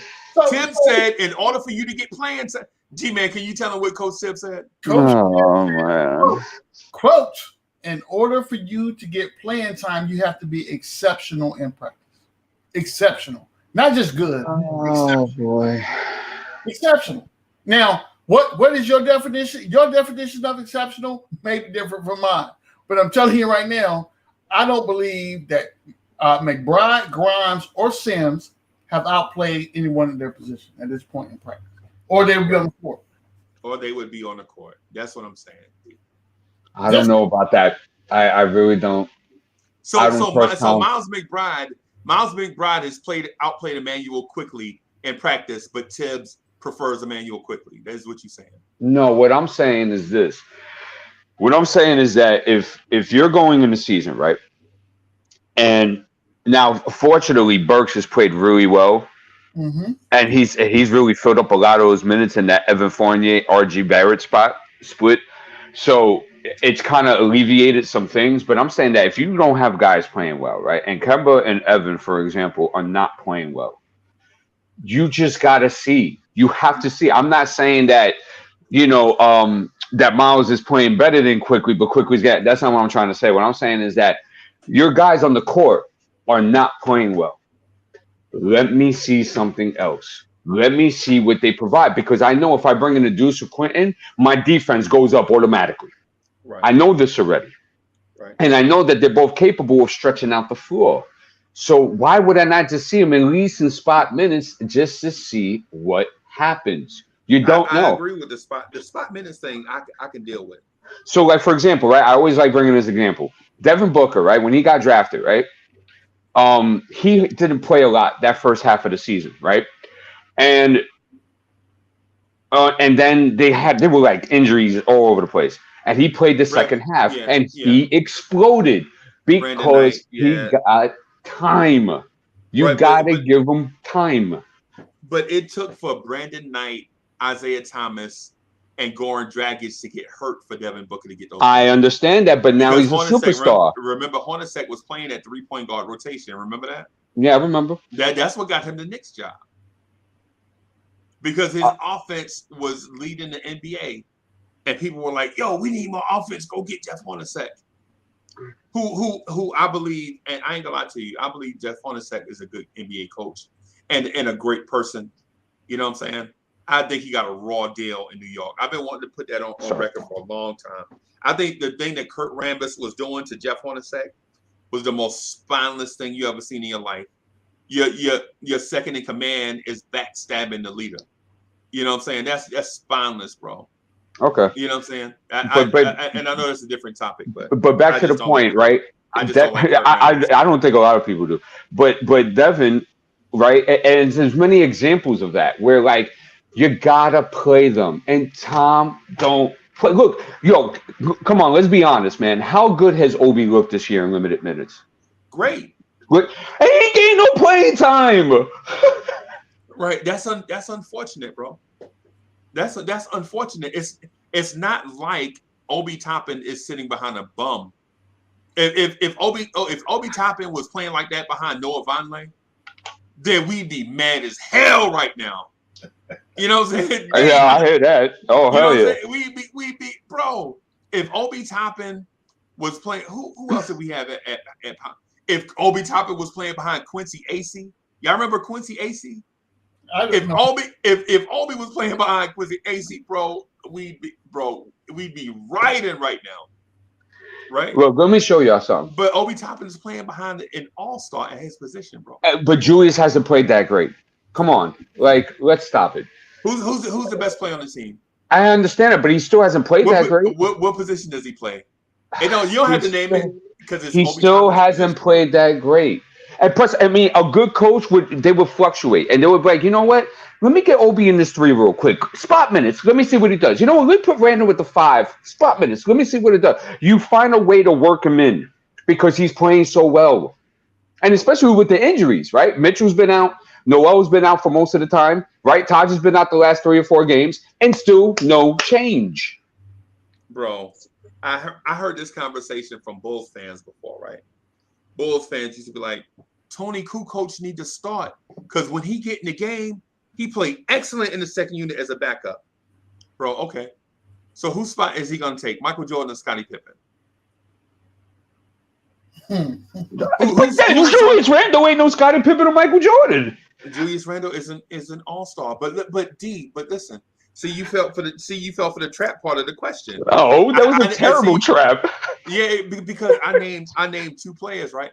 I was like, who's Obie Toppin who's Tony Kukoc gonna send to the bench? Michael Jordan, Scottie Pippen.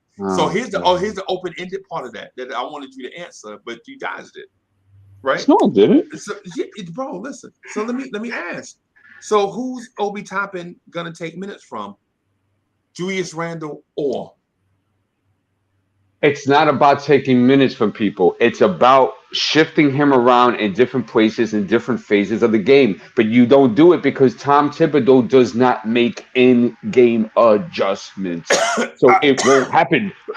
I was hoping you was going to say Nerlens Noel. If you said Nerlens Noel, if you had said Nerlens Noel, take minutes from Nerlens to keep Nerlens healthy and Mitch healthy, run this small ball lineup, I'd have been all with you. Wow, really? Considering the look, listen. Let me show you something. We are 4th in the league in points in the paint, and it's one of the strong reasons why. I mean, an opponent's points in the paint, which is a strong reason why we're actually 9-8. So I'm not taking. And I know Noel's played limited, but Taj has played well, and Mitch has been pretty good as well. So this is why I said spot minutes with that and to try to find a way because we don't want to take away the only thing that we've done well on defense this year. Yeah. You don't want to sacrifice your strengths for what you think might be a better strength. Just keep doing what you're doing. But I do have to keep this in mind also, though. When Obie's out on the court, it's up and down. You see, and that's something that we don't do. We don't go up and down. He brings something that's not done. He brings a lot of energy, especially on the offensive boards. And guess what else he can do? Guess what else he can do that the bigs can't do? He can catch a basketball. It's so true. Imagine that a 6'9" player that can catch a basketball. Oh, you're so right. That idea is so novel. So that's what I'm saying. Like I just like to see, you got to bend a bit, and you have to be willing to work with what's happening at the moment. And I could see Tom. He's like some 70-year-old guy that has his AK out on his front porch, getting kids out of his damn yard, yelling at him for no damn reason, looking like he has them because he just is not bendable. He's not flexible.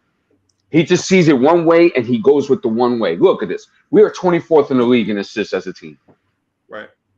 We are 24th in the league in assists to a field goal made. Right. That's not just.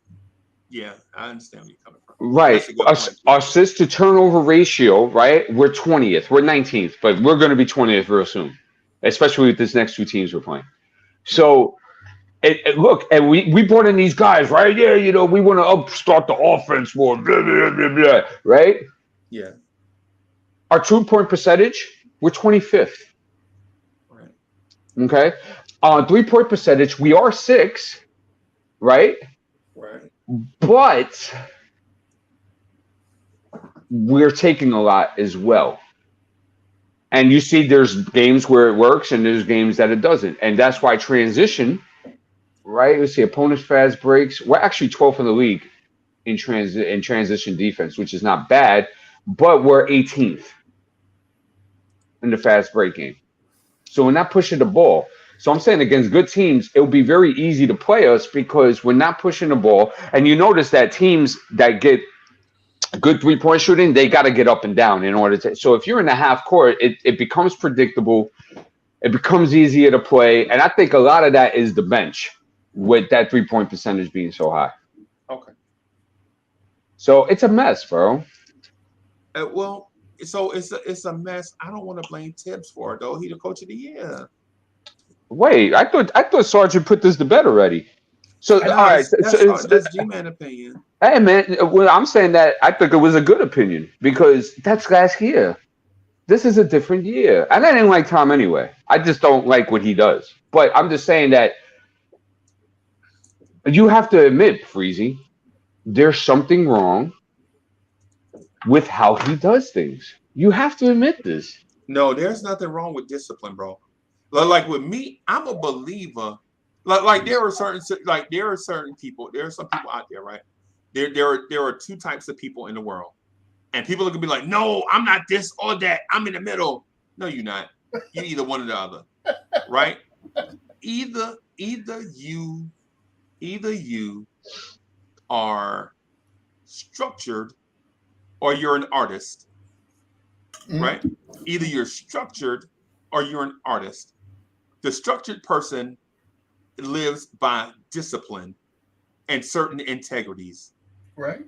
The artist lives by a free-flowing spirit that leads them to make decisions in a way that's not structured because they believe in certain things, right? They believe like the way they think and the way they like, for instance, say me and G-Man. Say G-Man is structured and I'm the artist, right? Mm-hmm. And say me and G-Man are going to a funeral. G-Man's gonna have on a black suit, a white shirt, a black tie, and black shoes. Facts. Right? Facts. And the artist is not wearing a tie, right? The shirt is gonna depend on how they feeling that day, right? They're gonna lay out all their clothes and pick whichever one they feel like they vibing with that day, right? And when we go, you're gonna see the difference between the structured person and the artist. The artist thinks on different wavelengths than the structured person. The structured person's wavelength is slow, right? The artist wavelength is fast. A lot of things going on to decision making. Tom Thibodeau is structured, and D is balling, is an artist. So what happens is when D is balling, sees an artist making decisions, it drives him crazy because he makes decisions too slow, right? And so the thing is with Tibbs is a lot of artists look at him as he's in an artist position doing things in a structure, right? But Tom Thibodeau is a position of discipline and structure where he has to do things like that. Because artists, listen. You're confusing discipline for stubbornness. No, well, no, discipline is stubbornness. Stubbornness to change. No, that's not true. That's not true. Look, Freezy, first quarter and third quarter, right? As a team, we're 22nd in the league in first quarter points, and we're 26th in the league in third quarter points. I'm just saying the example I gave was told to me by a psychologist when I went to the South Carolina Criminal Justice Academy. She told me this is studies and such because she asked me which one I was. I thought I was an artist, but I'm actually a structure person. Okay, cool. So this is my point that I just want to bring back to everything that you told me. I'm bringing this up for a reason. Second quarter points, we're third in the league. Fourth quarter points, we're second in the league. Let me ask you a question, Freezy. And I have two of them. So to answer the first one, I'll go to the second one. Okay. Who plays the majority of the first starters and third quarters? Starters. Okay, good. And who plays the majority of the second and fourth? The bench. Second, definitely the bench. Okay. The fourth, depending on Tibbs even said it depends on who's hot during it. Oh, please. And I hope you don't believe that. So no, I'm just going by what I got you. I understand. So now, right? Let me ask you a question.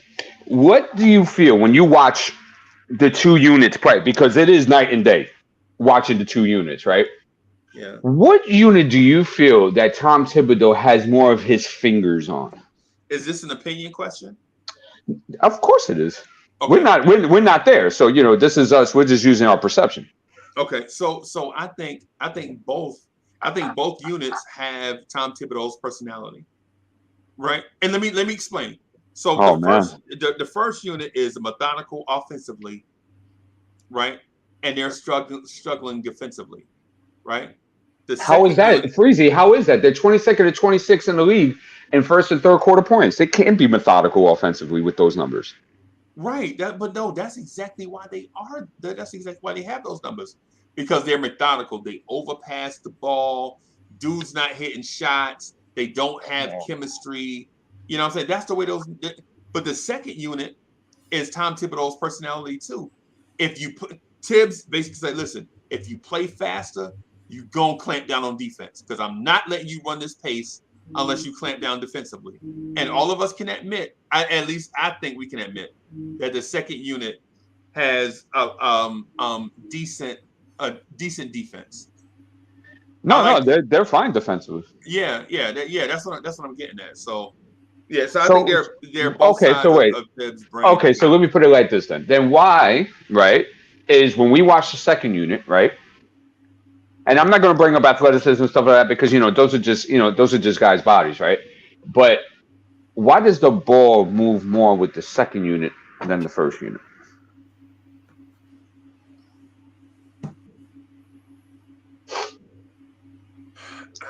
I don't know, bro. You mean I don't know? See, this is where I'm getting at, and I'm going to continue pounding you with these questions, because for me, when I watch them, right, it seems to be a clear difference of philosophy between the first unit and the second unit.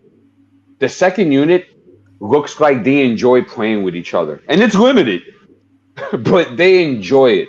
You see them; everybody's there for each other. And you look at that first unit, and it's the complete damn opposite. Let me tell you what's going on here, brother. I'm going to tell you exactly why what you see in the first unit exists, right?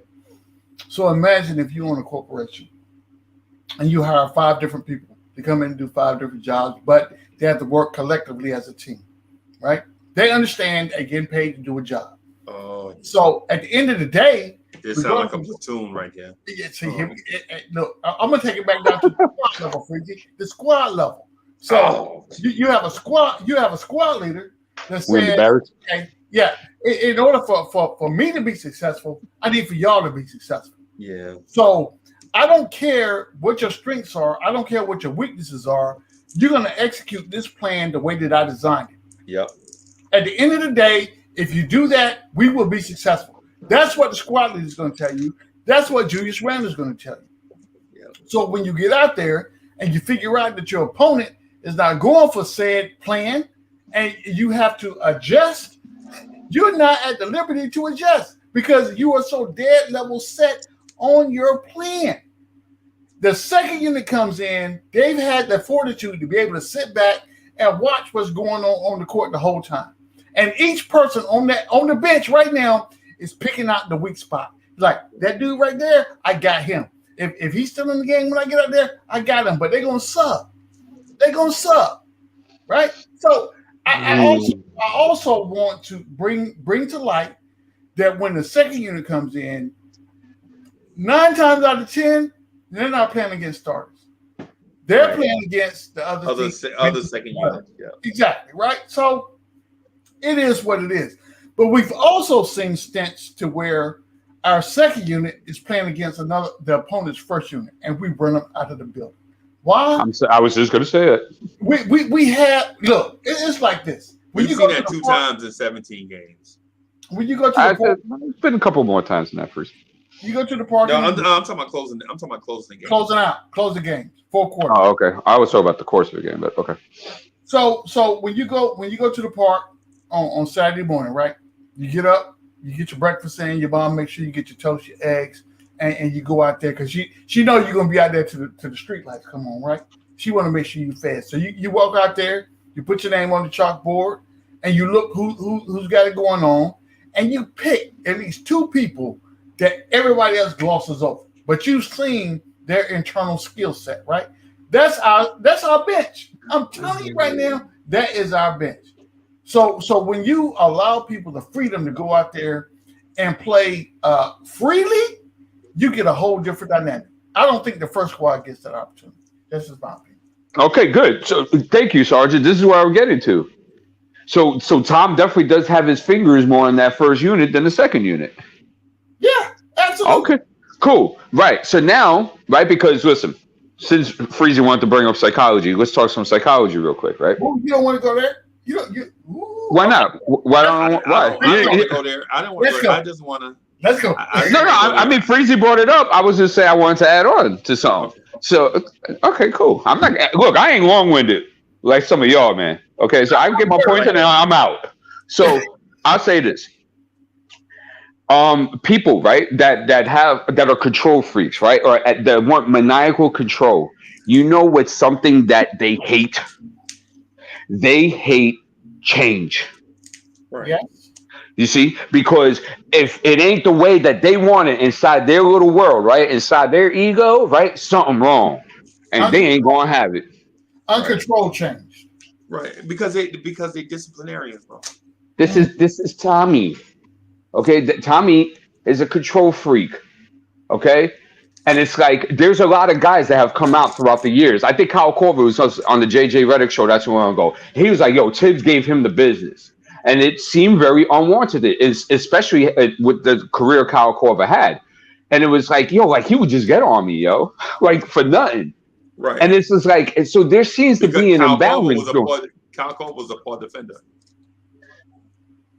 Yeah, but he was a great shooter. I mean, he became a better defender as time went on. Yeah. But my point being is that this, I just used Kyle as an example. But there's a lot of other guys that have gone through the same thing with Tom that were pretty good defenders as well. So I don't know, man. Look, if you want to put your stock into Tom Thibodeau because of what happened last year, that's all well and good. You're more at liberty to do so. But you're not winning a championship under this man. And I think that's all that matters at the end of the day. And if that's not going to happen. Is that guaranteed or an opinion? Oh, no, I'm guaranteeing that. I'm putting everything that I have on it that Tom Thibodeau will never win a championship in the league as a head coach. Okay. Wow. Okay. All right. So you know he does have a championship as an assistant coach already. I just said head coach. Okay. All right. Because he's a defensive genius. Nobody's doubting that.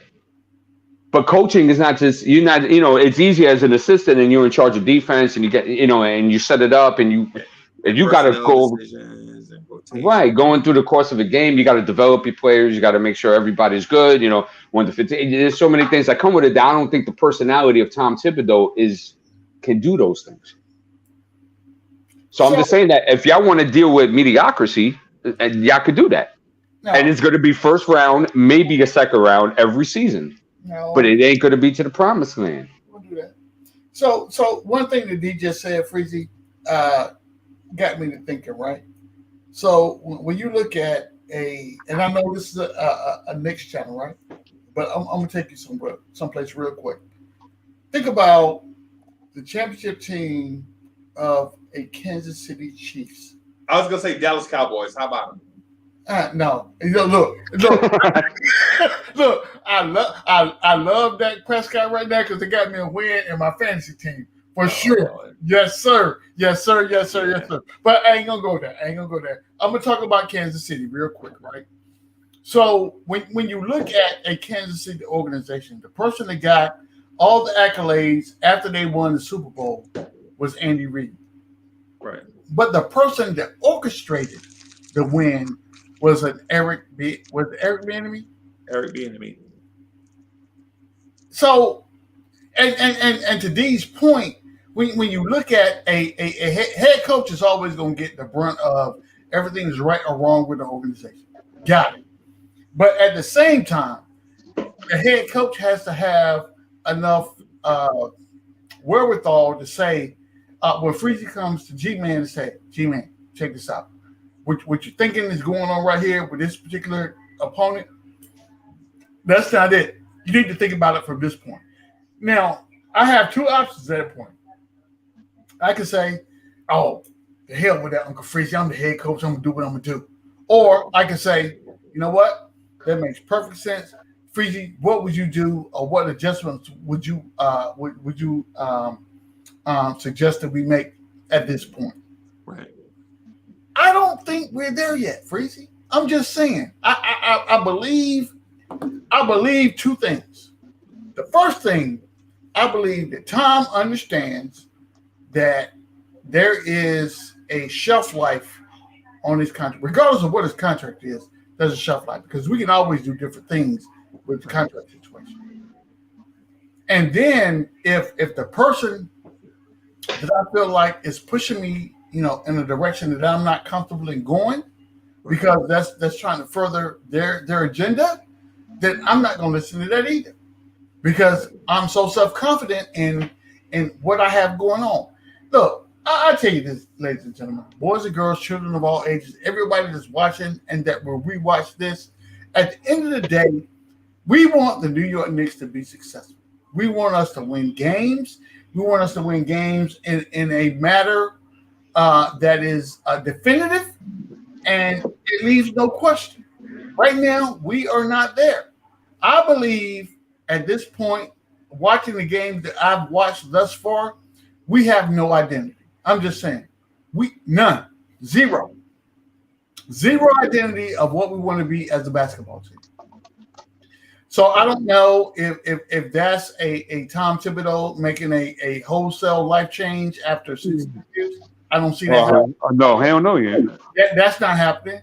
I don't know if that's a Julius Randle taking it upon himself to say, okay, guys, look, this is what we got. This is what I see. This is what we want to do. I don't know if that's in the cards or not. I don't know. I'm at a loss. I can tell you what I want to see. But what G-Man wants and what's going to come to fruition, two different things. All right, so let me address these super chats real quick. Yes, Gregory Castillo, thank you for your generous contribution. Gregory Castillo, he ride or die with us. Shout out to Gregory Castillo, man, for the love. Appreciate you, bro. That's my guy. GC says better role players on the second unit versus Kemba and Fournier. RJ all need the ball and high usage. And again, how about them? How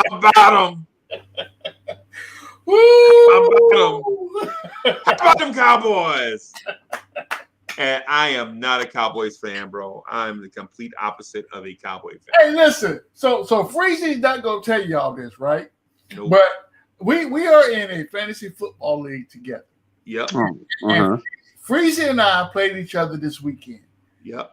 So my quarterback, I went out in free agency and picked up Kirk Cousins, and he performed for me like no other. Freezy's starting quarterback was no other than one Mr. Dak. How about them Cowboys? G-Man, who do I have on the bench, G-Man? What's the quarterback on the bench? Tom Brady. How about them Cowboys? Listen, when I tell you, I was sitting in the same chair. I was dancing in the chair the whole time. I'm like, ooh, yeah. Sack him. Look, I don't want to pour salt in the wound, but, things happen. And we lost against Tom Brady and his crew last night. I'm not happy about that, but I have very low expectations for my football team this year, to be honest. Right. And I had Kendarius Toney thinking the Giants were going to do something, and the Giants are a grease fire. Everybody getting fired. Listen, Daniel Jones was the quarterback. I don't understand. Well, I do understand because I looked at your roster, and I'm like, okay, well, I get it. But, there's hope at the end of the tunnel. Hey, y'all, excuse me, but I got to go. Tomorrow, we will find out. Well, tonight we'll find out, and we'll yap about it tomorrow. What's going to happen with these Knicks? Because one of the Knicks, they 3-5 at home. Something like that. I think it's 3-5, something like that. I think it's accurate. So they haven't played well. No, they haven't. At home, and AD going to torch them tonight. Yeah. If we don't have a big man, we're going to have a problem. I'm just being honest. If there's a big man in the rotation, we're going to have a problem. Right. All right, we'll yap about it tomorrow. Have a good day, gentlemen. Hey, peace, Dave. All right, boss. All right, later. All right. So, G-Man, I want to shift gears real quick. Yes, sir. Right. So what I want to just talk about real quick, and the same thing the people in the chat want to talk about. Right. How do we fix this mess? Right. How do we fix this mess? Beans, you still here? No? Okay. Come on, man. You know I'm here. Stop it. Oh, you ain't said that in 40 minutes. I let G-Man take the floor. You know how he do. He's very long-winded. I'm very long-winded, baby. You know how I do. All right, so let me. I want to, G-Man, before I transition into this next 30 minutes, I want to talk to Beans real quick to see what's on his mind. Hey, no problem, bro. Hey, Beans. So you said something the other night. What's today? So it's Tuesday morning, right? So when was that we spoke? Was it Friday night? Friday We spoke night? last night too. So was it last night? The night before? No, it had to be whatever night the Houston game. We got frustrated by how we couldn't blow out Houston, and Houston Was that Sunday? Saturday. No, it was a back-to-back, right? Wasn't Saturday. It was Saturday because we played Chicago Sunday. Saturday. Yeah, Saturday. We had Chicago on Sunday. Beans, listen, man. How in the world do we barely beat the Rockets, man? That was the game where we felt like the Rockets, we was way more bigger than the Rockets. Remember, we had that same attitude when we went against Orlando. Yep. Well, played down to the competition is more as y'all like it. Yeah. So what do we? So Beans, what do we? Basically, I'm asking you, what are we doing right now? Right now, at this point, I just feel like I've been saying for the last couple games, like as long as we not athletic, we got to make a change to the front line, to the starters. We got to make a change, and I don't know. We can do it without making a trade, or like you said, we can do it with a trade. But I feel like it's time to let the young boys get some shine. I'm not saying put them in the starting lineup. Well, get them in the lineup. Period. You know what I'm saying? I don't know, second string, something. I'm tired of Kimber, Fournier. One of them got to sit, man, because we ain't gonna be able to sit both of them. But one of them got to sit. So Beans, this is my concern. Now tell me, because I think I trust where you're going with this, even though I don't understand. Listen, I trust where you're going with this, bro, because I think you're going somewhere with this conversation that I feel like is compelling and intriguing to me, but I don't understand the exact direction. So I got to ask you this. Why would a Tom Thibodeau-led team play 6 players 23 years old or younger, knowing that teams that young generally don't make the playoffs? Because you gotta play your strengths. I'm not gonna say your strengths, but at the end of the day, like Tom Thibodeau, he's playing what he got. You know what I'm saying? Like he had, like we were saying, we giving them whatever and expect them to make chicken salad every time. Sometimes the talent got to stand up for itself. Right. So okay. So if we think about this, if we play the young guys, right? Mm-hmm. If we play the young guys, right? So you're talking about Sims is going to play limited minutes. I'm not saying starting or rotation. Just occasionally, let me see Sims. Mcbride, not a starter, not rotation, occasionally, right? Mcbride, maybe a rotation player. Grimes, I'm sorry, maybe a rotation player. Then you have IQ and Quickly, right? They are rotation players. Then you got RJ and Mitch, they're starters, right? Bro, all total, that's 7 players, 23 or younger. You want to see us play 7 guys that young? Yeah, at the end of the day, like I feel like that's the future too. We got to get the future going now with what we got going on. Yeah, yep.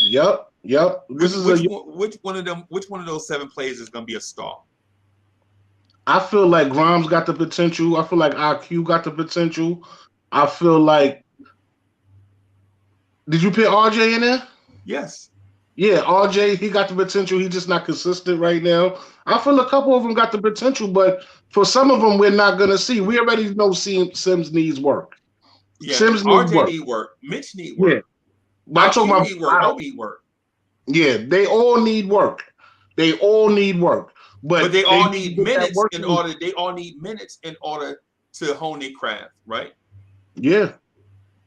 So you would rather see, and chat, tell me if you agree. You would rather see the young core, those 7 players. Think about those 7 players. And G-Man, I'm gonna mention this to you too. And people don't know this, but once I tell you, you're gonna be like, what? The Knicks signed a 6'10" power forward named Luka Šamanić. Oh yeah. He makes more money than Emmanuel Quickly and Quentin Grimes. What? They signed him to a 2-year deal. Today? No. When they signed him to 2 years, $2 million per. They were over the cap, and they gave that dude the bag for a 2-way player.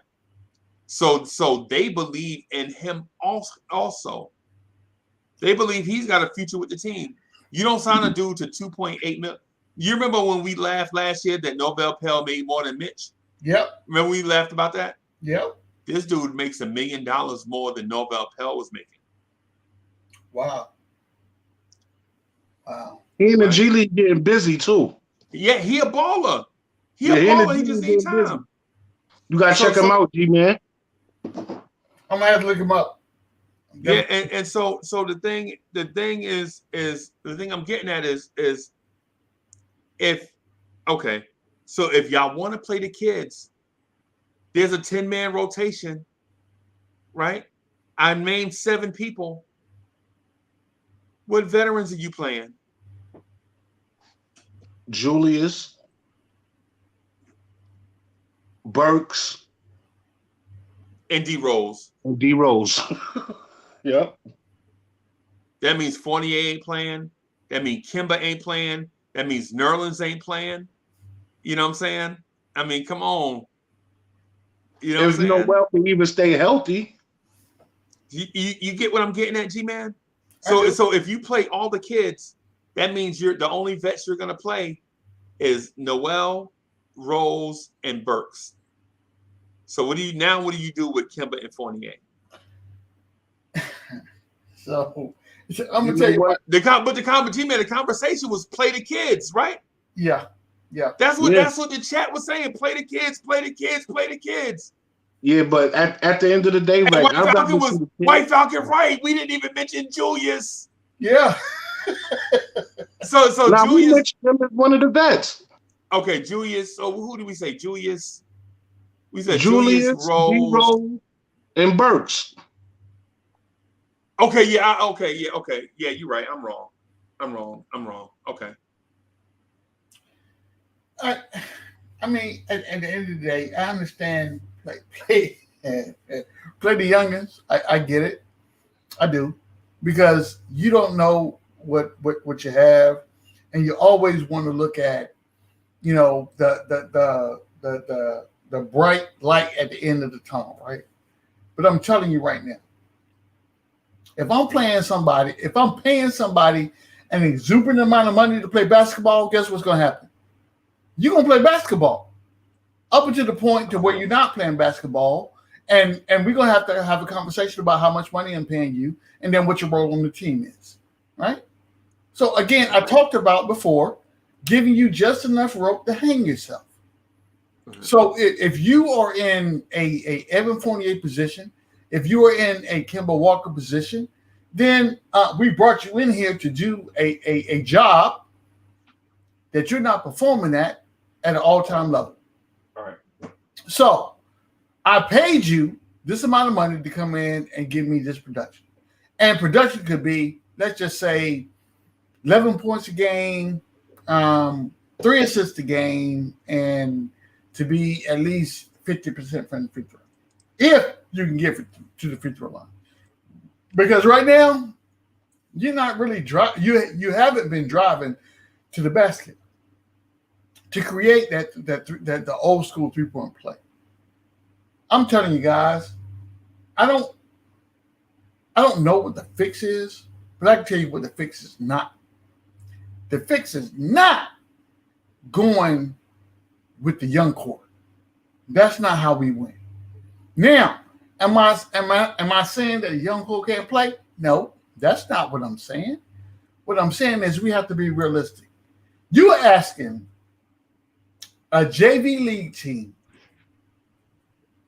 to come out on Friday night in your small town of a football nation and going up against your arch rivalries varsity. So in my aspect, that would be the aspect of me saying Southwest Edgecombe High will play their JV squad against Tarver High.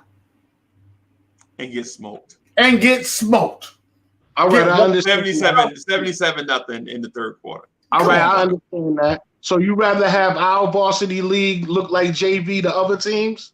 No, what I'm telling you is we have to figure out how we get our varsity to be better. And what we're talking about right now, and again, people get enamored with titles and positions, right? I don't care if we pay Evan Fournier $40 million or whatever we paid him. I don't care what we pay Kemba Walker. All that's irrelevant to me. What I'm looking at right now is the 15 guys on this roster. Of those 15 guys, who could we put in as a starting 5 to give us energy, give us athleticism, and not have us play from behind from the tip of the ball? That's all I'm asking. That starting 5 not gonna do it, man. I believe Mcbride and Grimes will give you more than Kemba than Fournier. Okay. Let me address that real quick, Charlie Boy. So what we're not going to have is McBride and Grimes are not going to be interjected into the starting 5. So when we talk about seeing a McBride or Grimes play, they're going to be in the second unit. So now what you have to do is you have to elevate that second unit into a space to open up those slots. So even if we don't want to see Evan or Kemba, so that means you want to see, let's say, Quickly and RJ as the backcourt. Wow. Quickly and RJ. I would put RJ in the shooting guard. Yeah, Quickly and RJ would be a backcourt in that scenario. And put Fournier as a small forward. And bring Burks up. And bring Burks up to be the 3. And then you go Quickly, RJ, Burks, Randle, Mitch. Yep. Right. And then G-Man. So now you got 3 of those youngsters that you mentioned. Mm-hmm. In the starting unit, you have Quickly RJ, a veteran in Burks. Yep. A veteran in Julius, and then a young guy in Mitch. Okay. Wait. We ain't even got to pit Mitch. You could pit Noel in that spot if you want. To be honest. No, but they said they want the young guys to play though. I would say this. I would say this about Mitch. To your point, Beans. Get rid of him. I'm more comfortable with Nerlens in that position than Mitch because for whatever reason, when the ball always hits Mitch in a bad place in his hands, and he can't handle the ball. He cannot handle the ball. Or the truth. He handled it better than Noel. He handled it better than Noel. They both suck. So I do 5. I'm telling you. That's they why both got bad hands. They both got bad hands. Mitch's hands are better. So Noel's hands are terrible. Mitch's hands is just bad. So that's like Kemba got worse defense than Derrick Rose, but Rose still not a good defensive player. So we all over the place. Like we don't know what to do, man. I for one am tired of settling. I've been watching New York Knicks basketball for 50 plus years, bro. 50 plus years. I'm done at this point. So what you put on the court for me has to be solidified. It has to be one of those things that we have a vision of what we need to do moving forward to win basketball games. Hey, man. I don't get that. I don't get that at all. Hey, G-Man, can I ask you a question? What do you think we should do in the trade deadline? You think we should make some trades? Yeah. Trade for Paul George. We should. And what's the trade? So I can't tell you what the trade. No, you think we need a point guard? Yeah. So, listen, we have all look. As long as I've been a New York Knicks fan, we have always that has always been the thing. But right now, I think the flavor of the month is that whole wing thing. For you to take it down, I'm not doing that. I'm not doing that. So the flavor of the month right now is this, right?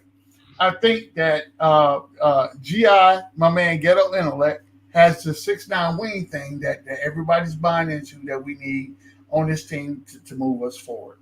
But I'm gonna tell you right now, I've been in a lot of different organizations.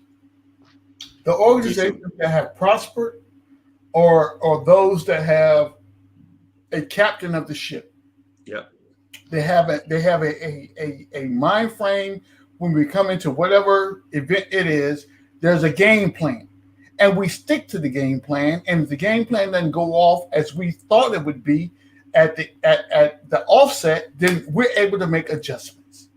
And those adjustments make us successful. That is not what the New York Knicks are doing right now. Not even almost. Can I add something to that? Yes, sir.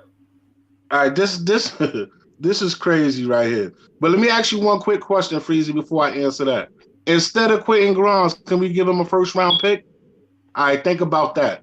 And G-Man, what I was saying to you is, it's crazy that you said that because it looked like the rushed it in the off season and they took 2 shots and missed. That's exactly what happened. I feel like they rushed it because we had a good season. So they like, all right, we got to sustain this some type of way. We got to get better offensively. And they took 2 shots and missed. It happens. It happens to the best of them. And if this is a learning experience for them because this is like they season in charge. And they took 2 shots and missed.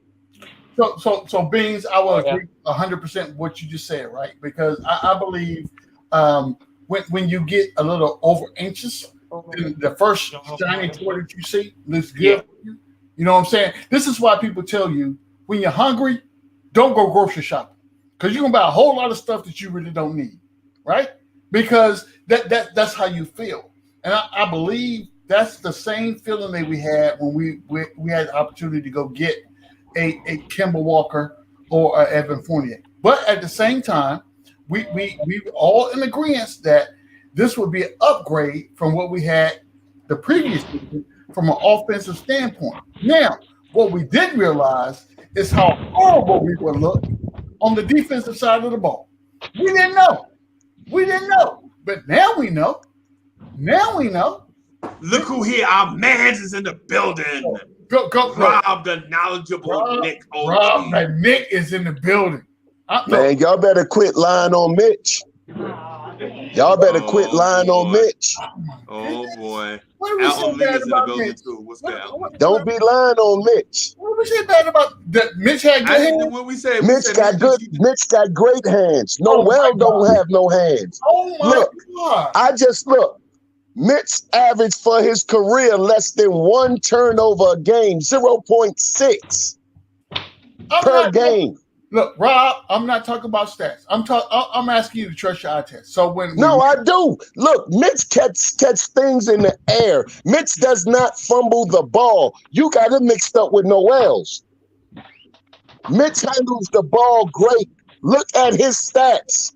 0.6 for the career. That's less than 1 turnover a game. Yeah, I got you. But I saw in the Bulls game, RJ Barrett hit my man in the chest with a pass, and all Mitch could do was laugh it off. Okay. Hey, look, you might see, I didn't say he catch every pass, but he got good hands. Mitch's hands is not a problem. It is not a problem. Okay. So I think there we will beg to differ. Look, you're talking about the eye test. The numbers tell you what your eyes are not seeing. So that's contrary, Rob. So you can't tell me I have to look at the stats and not trust my eyes. Because I'm looking at. Look, I already knew. Look, I've been shooting down this myth for months. Mitch has great hands. Mitch does not throw the ball away. Now, does everybody miss a pass every now and then? He's not 100%. Everybody does, bro. But he's 90. Mitch is 96% going to catch the pass when you pass it to him. He catch it in the air. You don't catch alley-oops. Look, Mitch, man, no Wells misses alley-oops. Well, I've seen Mitch miss a couple of those too. Man, Mitch is what? 80% from the field. Okay. So I would give you 80%. I'm more comfortable with 80% than the 90% that you just No, gave. I'm talking about field goal percentage. Mitch is near 80%. Well, how many shots does he take, Rob? Let's be Hey, honest. look, he's averaging 10 a game. 10 what? In oops. He 9 or 10 points a game now. Okay. So Mitch is 7-1. He should be having 15 points. Man, look, we're not rebounds. talking about Mitch's offensive output. We're not talking about that. We know that Mitch gonna dunk or Mitch gonna catch the oop. That's what Mitch do. Yeah. That's what we know this going in. So don't be trying to put no extra on Mitch about what he's not doing. So we're not talking about that. No, He's Wells an ain't have to offensive play threat. a We Mitch need a is. center that can play offense. Hey, look, why you think he can't start over Mitch? He's the older veteran. Tibbs like veterans. Why can't Noel start over Mitch? Because Mitch is better. No. Noel is a better fit for the second team. No, for the second unit. Yeah. But he's not better than Mitch, or he would be in the first unit. Your question was why is Nerlens Noel not starting over Mitch? The answer to the question is because Nerlens Noel is a better fit for the second unit. That's not true because Mitch can play with the second unit. I believe and when Noel they're closing is out better than games, Mitch sometimes do play with the second unit. He does. That wasn't a question, Rob. He can do both. Listen, he can do both. Look, what Mitch does versus Noel's, it's like, look, Noel's is pretty much, look, like I told you about this analogy before. When you go to a store and you want to steal and the police is outside, you don't go into the store, right? Because the police outside. That's why Mitch doesn't have to get the blocks because he's respected. Everybody tries to dunk on Noel and he gets more block shots. Yeah. Man, but my thing is, I got the respect for you not to come in there. So, Mitch, Noel's doesn't have that yet. So Mitch get hurt a lot, so we don't even see him on the court. You say what? He just sucks. He need to get traded. He need to be out of here, man. Who? Mitch. For what reason? He need to go. He get hurt too much. You don't even see him on the court. Mitch missed 2 games this year. Noel's been out 7. Mitch missed more than 2 games. It seems like he missed 10 games. Hey, get your facts together. Mitch need to go. No, you don't. Look, I can tell what type of player, what type of person you are. You look at your offensive center player. You want somebody to be scoring. And if Mitch is giving you no scoring, you say that's why you want to get rid of Mitch. He's 7-1. We need an offensive center. I don't care if he's 7-2. That doesn't matter. Mitch give you defense that Noel can't give you. Noel can't body up nobody. Noel don't give you defense? He can block a shot. He a better defensive player than Mitch. On the overall defense, okay. Mitch is a way better defender than him. He's not. So I'm gonna bring this back to fruition real quick. When we talk about the 5 position, the Knicks have a problem. Just let's be honest right now. We have a problem, and I'm gonna tell you why. Because regardless of how you view whether it's a Mitch, a Nerlens, or a Taj Gibson, we are way behind the rest of the NBA at the 5 right now. Right now, Gibson better than Mitch. I'm just saying. I'm just saying who we have on our roster right now. So think about the game tonight. What's the match? Who's playing the 5 for the Lakers tonight? Randle. No, for the Lakers. Who's for the Lakers tonight? Howard. Who? Howard? Howard. No, Howard gonna come off the bench. Not with LeBron not playing. You gonna probably see Howard. I'm thinking it's AD. AD playing at 5. AD playing at 5.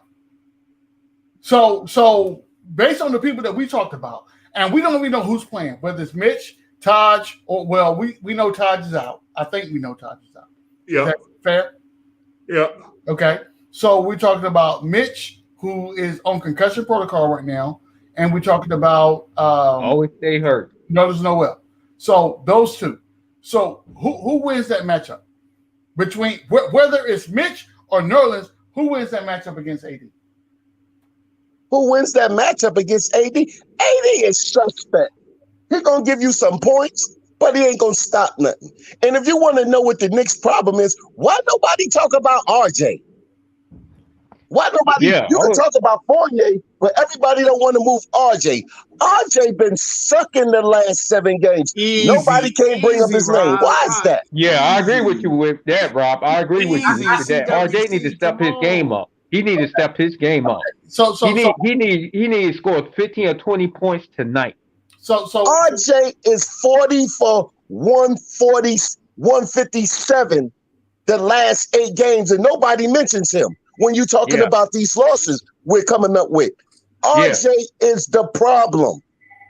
Inconsistency. You don't speak about that. You talking about moving Fournier out the lineup, but you keeping RJ there. What makes you think RJ deserves to be there?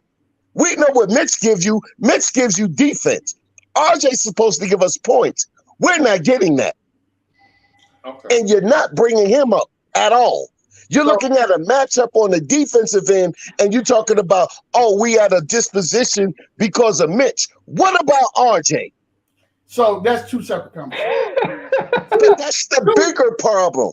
That's the bigger problem. So are we talking about Mitch? Because we started out talking about Mitch and Nerlens Noel, or are we talking about RJ? Hey, I'm gonna go in the back. Hey, I'm gonna go in the back. Everybody knows that Anthony Davis got the edge. He's an all-star center.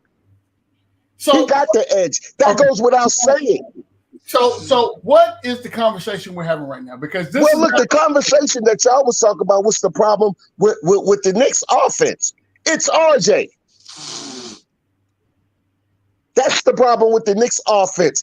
Get it. Y'all can keep on losing. Oh, he's a 21-year-old. Oh, I'm not worried about RJ. This is RJ's 3rd year.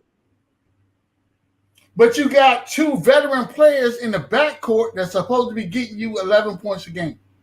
RJ is on the floor giving you less. He's struggling too. He's playing defense, rebounding. Let's don't act like he ain't doing nothing. He's helping the team. Fournier he's doing. He's not helping the team at all. That's the difference. He's what? How many rebounds does Evan Fournier or Kemba Walker give you a game? Oh, now we're talking about rebounds. So here we follow me, Rob. Follow me because I'm gonna get back to your conversation about RJ Barrett, right? So you talked about RJ being the deficit on the offensive end of the court, right?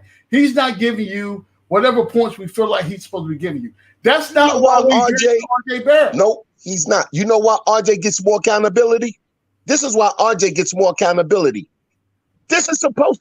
Look, Fournier just got to the team. RJ, this is supposed to be your team, and you're not giving us anything. Oh my God! How long has Fournier been in the league, bro? It doesn't matter. He hasn't been a Knick. God, it doesn't matter. He's not a Knick. What RJ did last year, he showed himself his trajectory going up. I'm not worried about who we signed. I'm talking about this is your team. You're the lion cub on this team.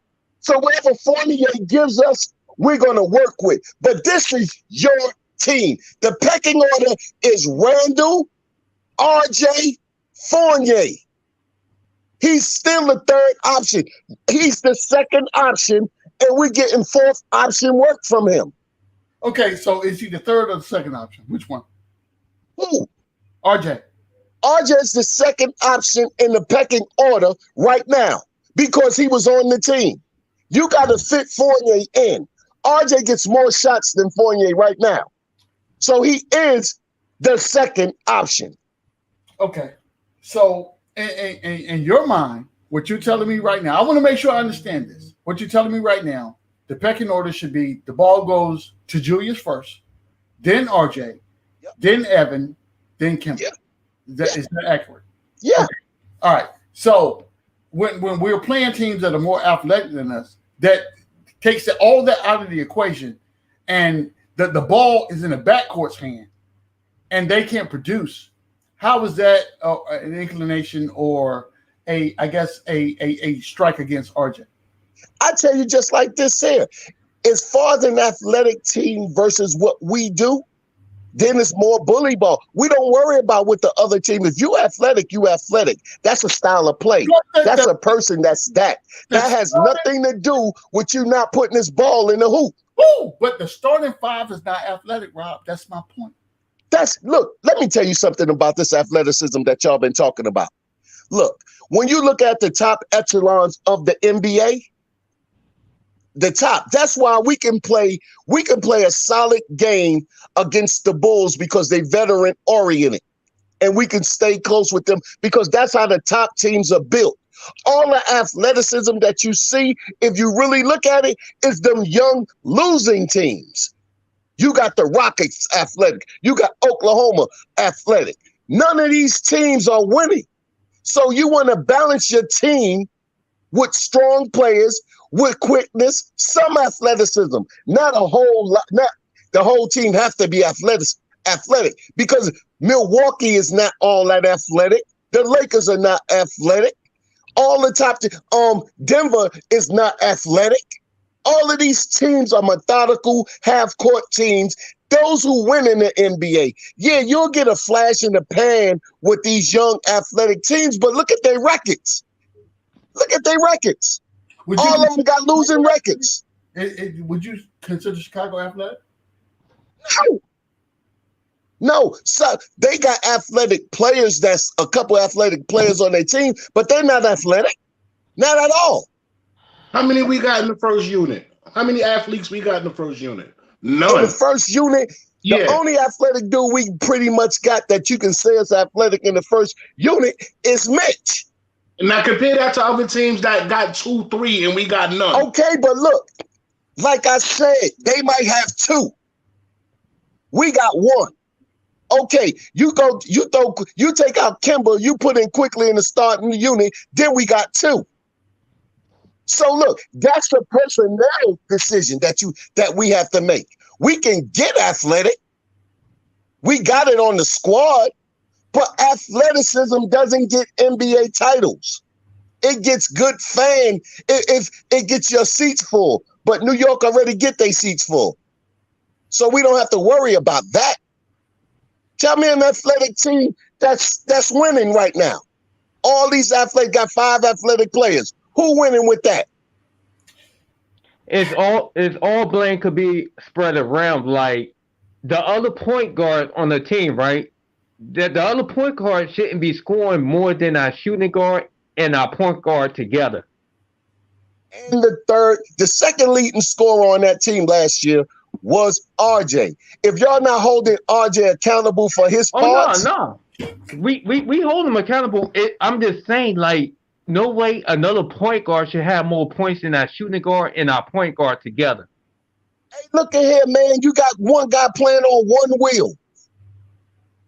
He got one leg. That's what I'm saying. It's That's on your Tibbs, personnel man. decision. Yeah. He has to move quickly into the starting lineup. Yeah. And after 20 games, like last year, after 20 games, Tom Thibodeau made a move. We're coming up on the 20 games. So let's see what he do. But for right now, you got to get these people acclimated to what New York is doing right now. Yeah. You can't keep on just giving Fournier. You can't give Fournier the ball on the 3-point line every time and say shoot without him. He operating 30 feet from the basket. He's not athletic. He can get there 15 and make a move and get to the hoop. He can't do it 30 feet out. So it's a problem with the offense and how they're running it. Give him the ball closer in. Give him a back cut. Do something. I agree with you that. You just got to post it on the top. They're not setting up threes. I agree with that. That I agree with, Rob. And then you got RJ, who's not doing nothing like he did last year.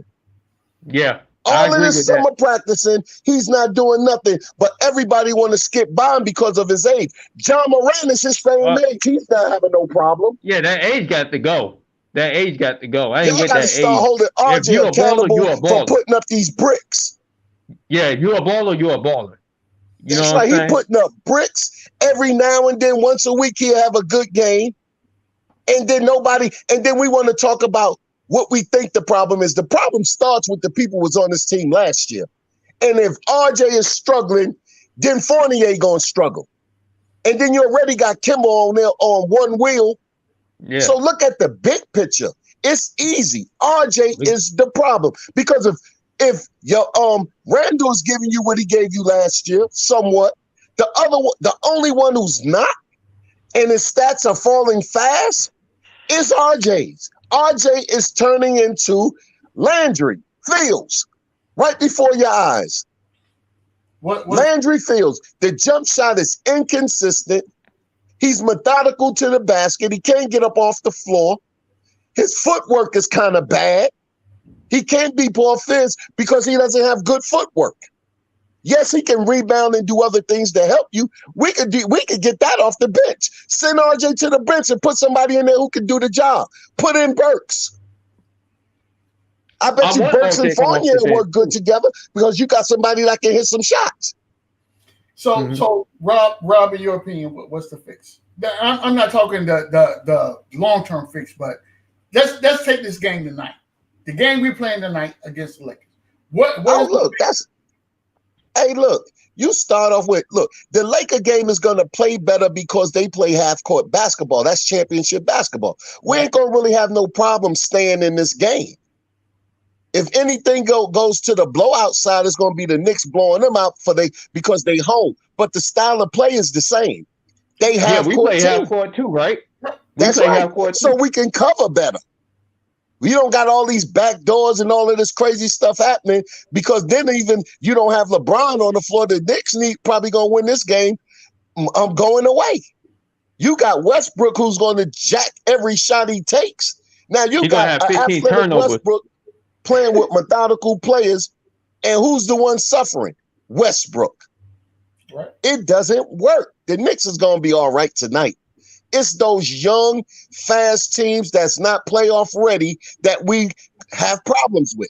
But in the big picture, they're not going to be there at the end anyway. You're going to see teams that got half-court basketball, like Charlotte, New York. That's winning basketball in this league today. You need three-point shooting, a half-court game, all of that up and down the court with 15, 30 turnovers. That's not going to win you no games. A slow-down game is what this team is built for. And this is going to be a good test. That's like we can play with the Milwaukees. We can play with the Lakers. We can play with the Bulls. We can play with Charlotte. We can play with Atlanta. All of these teams are half-court oriented teams. So we're not going to have problems with that because we built for them. So, Rob, would you agree that even though these are the young teams that you're talking about, we can't afford to keep losing to these guys? No, but look, they're not on the schedule like that. We're not going to lose to all of them. We're going to beat them. Next time we see them again, and we're going to play them later in the season, the Knicks is going to be better ready to beat them because they're going to beat an established, a starting rotation, and a bench. They'll beat them when it counts. But, yeah, you're not supposed to lose to them. But you lose to them and you beat the Lakers, that kind of even off. Remember what I used to always say last year? We're going to lose to some of the teams that we're supposed to beat, but we're going to beat some teams that we ain't supposed to beat. Yeah, that's New York. And that's Knicks the balance of the season. That's the Knicks for you. Yeah, that's the league for you. The Lakers lost to Oklahoma. A lot of that is going around. We ain't the only ones losing the teams that we supposed to beat. The Lakers almost lost to Detroit. Yeah. athletic, young. Okay, they gonna run the floor, but in a 7-game series, a team like that won't beat you because then you just gonna bruise them up, slow them down. I mean, but in an 82-game season, one of those games might get away. Rob, question: Do you think we're in a slump, like Fournier and RJ? I think that Fournier is in a slump.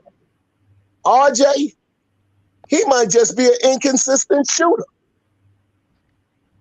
I mean, Fournier got history behind what he does. RJ's been up and down. You know, it was quiet in the building yesterday. Last year. That helped out a lot of players. No fans. But now that the fans are back, you know, we getting the RJ that we had the year before. Now, he does other things on defense that may help. I'm not saying that you can but you need to keep your eye on RJ. You need to keep your eye on RJ. Just like you watch everybody else, don't just make him the pride of the Knicks because he was the 3rd pick. Keep your eye on him. Because he's struggling and he's not playing well. So you think and we need nobody's saying score? Nothing. And on every content level, everybody says this about RJ. Oh, I'm not worrying about RJ. RJ gonna be all right. Nah, I'm worried about RJ. I'm worried about RJ. Because you got Burks there balling. And what keeps you in the starting lineup? Because you was a 3rd pick? That's what, because your player's not keeping you there. Your player, you had that a couple good games, we thought you turned the corner, and then you resorted right back to this. Right back to this. Had a couple good games. You beat a college team. You beat we beat the Pelicans. You had under like 2 other games where you scored 20, and now everything just plummeted. Oh, RJ, we know he's a hard worker. You know, it doesn't seem to bother him because we know he work hard. Okay, but if it's not showing, there's a problem. Yeah. There's a problem. And with the big part of what he had for us last year, we should look at, we can talk about Fournier, but RJ was on this team last year. And everybody seems to forget. Yeah, Kimber there, $58 million to Fournier. Okay, 4th year not guaranteed. He got less than what the Randle contract was. Randle got 60. Randle took a pay cut. No, I'm talking about his first contract. We gave him 60. Gotcha. Okay, yeah. So Fournier got 58. Mm-hmm. So he got $2 million less than Randle, and we gave Randle the benefit of the doubt his first year because he played like crap. We did. All right, then. So now I'd rather, like if you got your kids at your house and they got their cousins at the house too, and something goes wrong, you going to go talk to your nephews or you going to grab your kids? I'm going to grab my kids first. Okay, then grab RJ. He's the kids. Okay. Fournier and them, those the nephews. Y'all wasn't here. Y'all wasn't raised here. But we going to get to you now. Now, if you have to tighten up your little nephew for doing something bad, you will. No doubt. But kids first, right? Right. RJ is part of the kids. But RJ is not the thing that makes the Knicks go. Right. Randle is. Right. Exactly. So but that's big brother, little brother. I'm with you 100%. So okay, Randle goes, RJ goes. Okay, so I gotta tell you about up, RJ. Yes, and that's where it starts. And I don't see that happening right now. I don't disagree with nothing that you just said, Rob. Nothing at all. But I'm telling you right now, this is where we are. And we're almost at the 20 game. And I'm with you with the 20 games. We're almost at the 20 game mark. But when we talk about an RJ Barrett, I think RJ gets a little more leeway. No, not a little more. He gets a lot more leeway than a Kemba Walker or Evan Fournier because this is their first year with the organization, right? I would agree with you from that aspect. And RJ does have some culpability in his inconsistent play. But I'm telling you right now, we said at the end of last year, New York Knicks stacked hands and said, okay, this is the direction we want to go.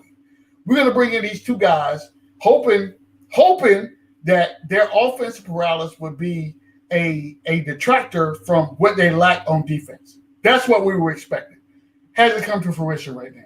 So that puts us in a whole nother conundrum to figure out what are we doing moving forward at this point. Because we have already established the fact RJ is inconsistent. It depends on how the ball is flowing through Julius Randle. It depends on who the 5 is and who's healthy to play at the 5 position and who the supporting cast is on the floor at that position. And then if Kemba's going to be hot that night, if Evan's going to be hot that night, or if not, and they go out and give us a lackluster performance, and you wait for the bench to come in and save the day.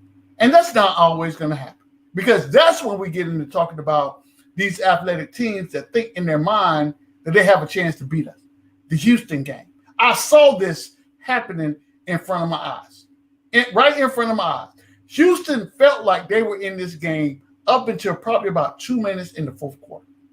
They felt Magic beat us 2 times, and they got athletic guys. And you see how they acted when they beat us, like showing off. That's embarrassing, man. Listen, that's embarrassing. I would tell you this: I don't care who the opponent is. I could care less who's on the roster, who we got coming up. That's immaterial to me. What I want us to have is a foundational unit from the first squad to the second squad, and then we can talk about the fill-ins at this point. We're not even close to being there yet. And this is game 16, 17? It's Tibbs, man, not playing guys, man. Hey, G-Man, we don't know what Grimes and McBride have unless he played the guys. They could be our missing pieces. I see, CWC, Charlie Ward, I agree with you 100%. But you think about last year, and I hate to stop. I don't want to be that guy that in some points I talk about last year, and then in other points I say distract last year, right? I don't want to be that dude. But I'm telling you, last year when the Knicks were forced to play Obie Toppin and Emmanuel Quickly, just by virtue of how the season worked out, right? And they were able to come through and produce when we needed for them to produce. It came to the point to where at one point in the season, I was one saying I need to see Obie on the floor more. Okay, so whose minutes does he take? You're not finna, take Julius Randle off the floor to Obie Toppin in, and then quickly had that run to where he was just unstoppable from the 3-point. And then he had that little floater that he did, and then at that point he was able to get the foul shots called. But all that's changed this year. We're in a whole different environment right now, right? So what we were able to accomplish last year is great, but that's not applicable to this year. And I think at some point the players are going to have to get that. They're going to have to figure out this whole, non-foul calls and all this and that and the third, right? Because if you hit me in my mouth and I don't get a call, I'm going to feel a certain kind of way. So at some point, I would start quickly tonight. I think Tom Thibodeau is of the same mindset, the same thing that we saw last year when we saw Alpha Payton come in for the first 5 minutes of the game, and then we sub in whoever. I think that's going to be the mainstream, because again, you're paying these guys a whole bunch of money not to see them on the court, and you got to give them the opportunity to succeed or fail, right, wrong, or indifferent. I don't. You got Kemba and Derrick Rose playing hurt. They hurt. Rose is hurt. They playing like they hurt. Oh, come on, man. You just can't put hurt on people if they did not say they hurt. No. Derrick Rose was hurt. He was hurt. It's crazy. But he playing through his hurtness, though. I don't recall him saying Derrick Rose is hurt. Because if you think about it, 2 weeks ago, he was on the arm. After the game was over, he said he was playing hurt or something like that. And he got hurt lately. I know he ain't been balling like he was, but if he hurt, that got by me. I didn't see that. He ain't gonna tell you that. He gonna probably tell you at the last minute he was hurt. Go ahead, Baines. Nah, I think he out tonight though. But it feel like that we gonna wait too late. Like, I'd rather see us down dead behind 15 games in the loss column before y'all want 50 kids in. And that just sound crazy. Like, I ain't with that. We got on the bench. But you watch when we 10, 15 games down, then everybody gonna say, let's play the kids. Like, that's just stupid. Well, what can you lose? The starters ain't doing jack. But right now, if you look at the league, itself, like we 9-8, right? 9-8. We 3 games out of first. Everybody is competitive right now. People are losing and winning. Nobody is running away with anything. I know nobody's running away with nothing. Brooklyn is right there for the taking. Everybody is right there. Everybody is figuring it out at the same time. Hey, bro, if we lose this game tonight and the other game, we will be in 12th spot. Yeah, but you still only 3 games out. But what we have going on, we can't do that, man, because we have inconsistent. Last year at this time, we had a losing record. But we had defense too, though. We had a losing record. We got a better record now to stop the other guys from penetrating to the hole. But look, it doesn't matter though, dog, because we had a winning. We got a better record now, but we're in more panic mode now than we was last year. Because we had lower expectations last year, Rob. We didn't expect to be where we were at last year. Let's be honest. There is no way anybody coming into the beginning of the season last year thought we would be a 4 seed in the Eastern Conference. Okay, so lower your expectations and play the season game by game. I just don't like the way we play in the game. I don't like do y'all like what y'all see? So but I know that it's a work in progress because we got new players. Right. Come on, 2 guys? Yeah, 2 guys can change. Why do you think the second unit is playing the way they're playing? They got the same guys from last year. Yeah. Everybody that's playing on the second unit played last year. 2 guys didn't mess up a chemistry. 2 guys. Come on, yes, man. It is. Nah, I don't buy that. Hey, look, I done played ball. You get new people on the team. It's gonna take you time to figure it out a little bit. Look at the Lakers. Look at everybody. Everybody that got new people are figuring it out. Now, look, yesterday, for example, right?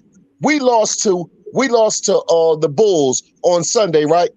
They get blown out by 30 the next game. Right. It's a chemistry. Indiana Pacers. Because you know what? Indiana Pacers guys they're not inconsistent. Like ours. If you lose by 30 points. No, I talk about Indiana Pacers. Indiana Pacers beat the Bulls. Yes, by 30. Yeah, but I'm saying Pacers guy is more consistent than our guys. No, the Pacers are 6-9. I know that, but that's inconsistency. It's still early though. That's what I've been telling you. And I'm giving you examples. The Pacers is an example. But what I'm seeing with our guys though, they're not hungry. No, see, look, you look at us like, the way you look at us and the way that you look at the rest of the league is different because you're a Knicks fan. But everybody is going through the same things right now. Everybody is going through the same things, except for Golden State. Everybody else is inconsistencies night to night. Night to night. Playing good ball. I wish RJ Barrett be like Pooh. You know Pooh from Golden State Warriors? Yeah, but look, they got a championship DNA. That's a whole different story with them. They just had injuries to keep them out the finals the last couple years. Now they got good draft picks, and then they're getting their players back. They already got their chemistry already because they add people slowly. You get that? Pooh only blew up because Thompson wasn't there. Now, when you get Thompson back, it's just another weapon. Yeah. He's already in the chemistry with the rest of the team. So now he can just come in and do his thing. But everybody is going through it. I think the Knicks and the Lakers got the same record. Yeah. Right now. Yeah, I think so too. We flip-flop one game. Yeah. So, we got to get past the 20 games like we did last year and then let Tibbs make the moves that he gonna make. And then we move forward. And then if we got problems, then we can talk about other things that we can do. But now, you got to leave this in the coach of the year's hand. They ain't We making got too coach of many the year hurt for guys, nothing. and we got a coach that's stubborn. That's a bad mix. So right now, the Lakers are 9-9, the Knicks are 9-8. That's the record as it stands right now. So I agree with a lot of what's been said, but I would say this: I'm gonna revert back to my original, way back in the day when we talked about when should we panic, when should the Knicks fans hit panic mode? 20 games. We are not at the 20-game mode, and we've seen a lot of different stuff up until this point. We 17, right? It's 17 games right now, right? We're 9-8, so yeah, 17. 17. So we got only 3 more games to see.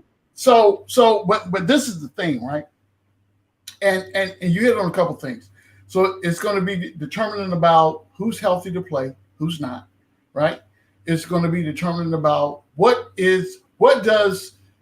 I'm not even talking about defense. What is the offensive identity of this basketball team right now? I don't think that we know. I think we're still trying to figure that out. We're still trying to figure out where these guys, what different roles they play, how long do they play these roles before we start subbing people in, and then what does that rotation look like when the subs come in, right?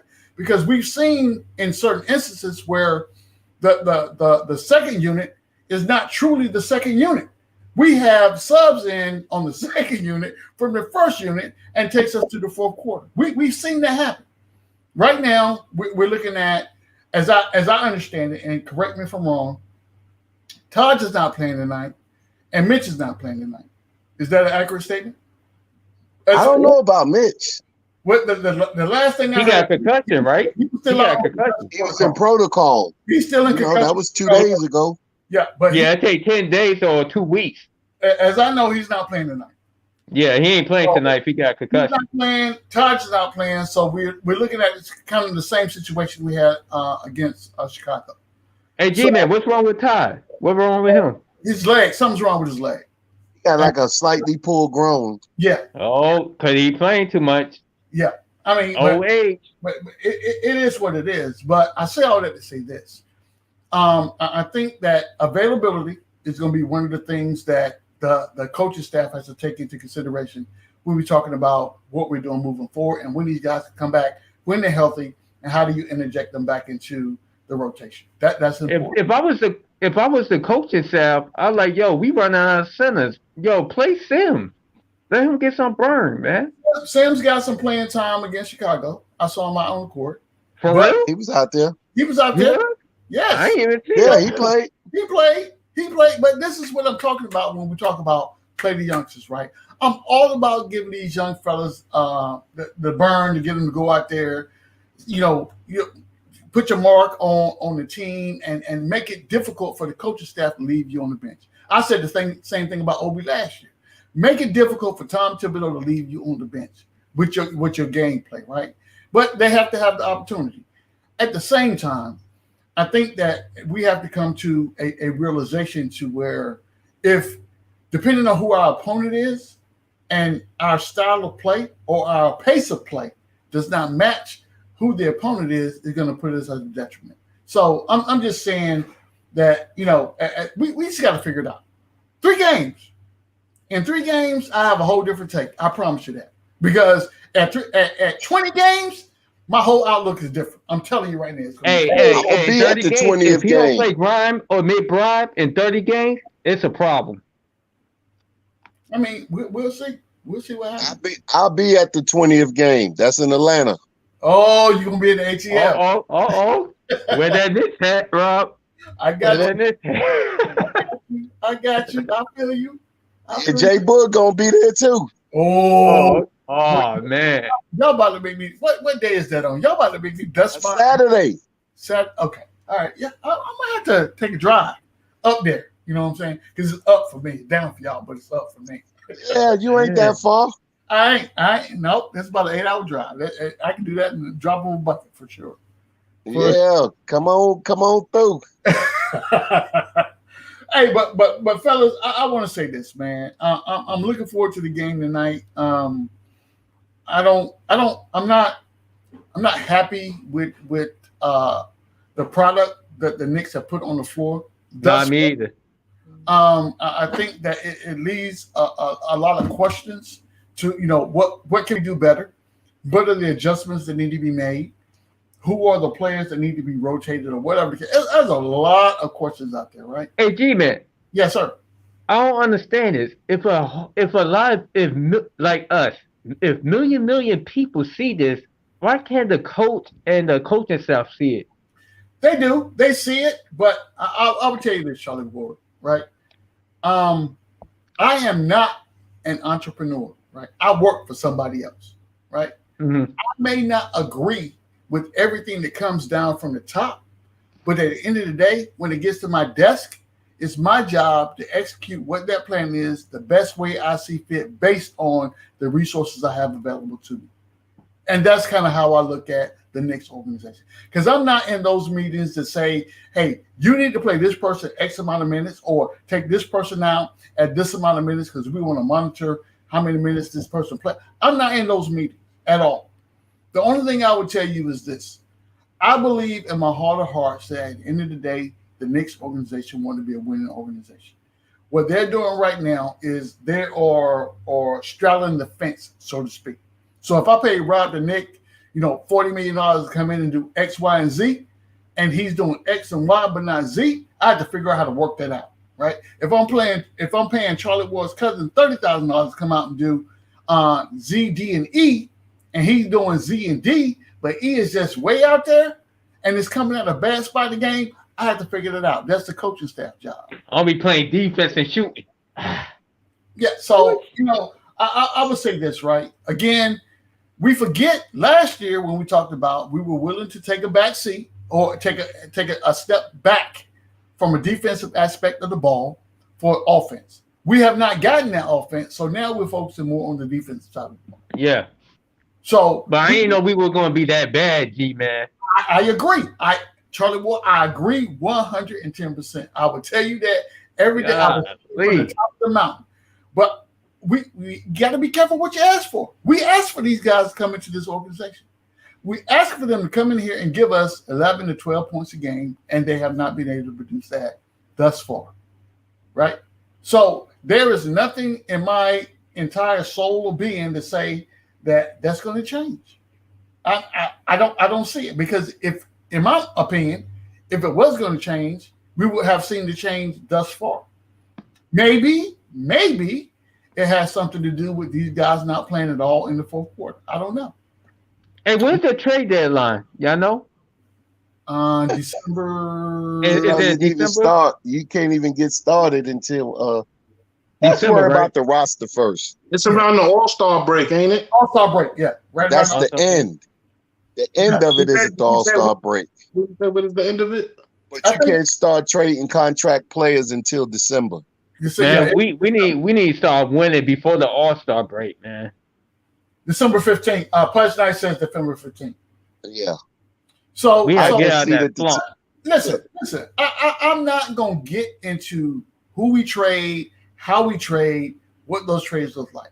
What I'm looking at right now is who is on this 15-man roster today, and how do you make these guys play better together to win basketball games on a consistent basis, other than seeing this garbage that we've been putting out on the floor for the last weeks and weeks and weeks. You had, when they were playing against Orlando, when Orlando beat them, you had Wagner flexing, Cole Anthony flexing on the bench. Like, come on, man. We can't have that at the Garden, man. Hey, I would tell you this. That's embarrassing. I would say anytime that people come to the Garden, they're going to bring their A game. You play the most popular arena in the NBA. So anytime you come to play at the Garden, you're going to bring your A game. So we can't expect for people to just come in the Garden and lay down. You think Westbrook going to bring his game tonight? Yeah. You think Westbrook going to bring it? Yeah. Westbrook is trash. I'm just saying he's going to bring the energy. I'm not saying how many points he's gonna make. I'm not saying if he gets a triple double. I'm just saying he's like Michael Jordan. Hey, look, you know what Michael Jordan said? He said, "They said, yeah, man, I'm gonna bring my A game tonight." I said Michael Jordan used to say, bring a game. Bring something. Bring a game, okay? A game. Any game. Yeah, bring a game. They talk about that like that, but yeah, I think Fournier gonna come out. He gonna come out tonight. I mean, I hope these guys can find their way, and I think it's a matter, Rob, of playing them in a capacity to where they're the most productive, right? So we already know Fournier. We know Kemba is not playing 30 minutes a game. We already know that. He can't play up close on Westbrook. He had to move back from Westbrook because Westbrook can't. We know that coming out of the box. But what I'm saying is, devise a scenario to where you can get the most out of a Kemba. And I don't know if it's 6-minute spurts. I don't know what that looks like. If you have to bring Fournier off the screen and put him in a package to where the offense is running through that particular play, you can do that. If you want Julius Randle to be the focal point on the court and everything runs through him, then everybody needs to understand that and understand that after you take 3 bad 3-pointers in a row, drive to the cup and go to the free throw line. Stop jacking up threes as soon as you come across the court. That's not winning us any game. So we'll see what happens. We will. We're going to see what happens, but I think we're going to be all right. I think we'll be out tonight. And if Rose ain't playing, you might see Grimes. I hope you know how Tibbs is, Rob, man. But he gonna have to play somebody. And Rob, I'm gonna tell you how you know you're right, because last night when Nerlens Noel got in foul trouble, he had no choice but to put Jericho Sims in. He had no other option, none, because he had already went small ball, and that didn't work out. So he had to go big. So that's when he brought Jericho Sims in the game. And then after a conversation, they went back to the small ball and they talked to Nerlens, and I guess they worked it out. But Sims did see, for him, significant playing time last night for sure. Yeah, he might do something. Yeah, I mean, so when we talk about the youngins and whatnot, I would say that if the situation leads itself, then we could see a Grimes, because Grimes got on the court for a hot minute last night. I thought he was going to play, and I blinked, and he was back on the bench. I was like, oh, what happened? I did not know what that's how I know. That's why I say Sims play. I didn't even know Sims played. Yeah, Sims played last night. He played for him significant minutes, for sure. Yeah. Hey, guys, as always, it's a pleasure chopping up with you brothers. You know what I'm saying? But I got to bounce. I got some things I got to do before I get my head chopped off. Me too, man. I got to get out. Yeah, me too. We planning some family stuff. Yes, sir. That's the reason why I'm off screen right now, man. Trying to get this dinner ready for Thursday, and some other stuff. No doubt. Freezy, the fire department, Uncle Freezy. You having a salad, Freezy? Yeah. Everything in it. Yeah, yeah. I'm having a Bacardi salad. Hey, but yeah, I gotta get ready to go ahead and start doing a little bit of preparing for myself, for my sister. Yeah, man. Yeah, man. So, hey, thank you everybody for coming through, man. I'm gonna be on in the morning, and definitely Friday. Thanksgiving probably no, but thank you everybody for coming through. I'm gonna do the watch along tonight. Oh, okay. I'm about to ask you about that. Yeah, I'll see y'all in a little while. Hey, but before we get off, I'm gonna let you guys know there will be no pod couple on Thursday. Thursday's Thanksgiving. Oh yeah, that's assumed. Oh yeah. I don't want you anyway, G man. None of that. So I just want people to know. None of that. All right. Hey, peace, love, and happiness, brothers. Happy Thanksgiving, everybody. Happy Thanksgiving. All right. Let's go, Knicks.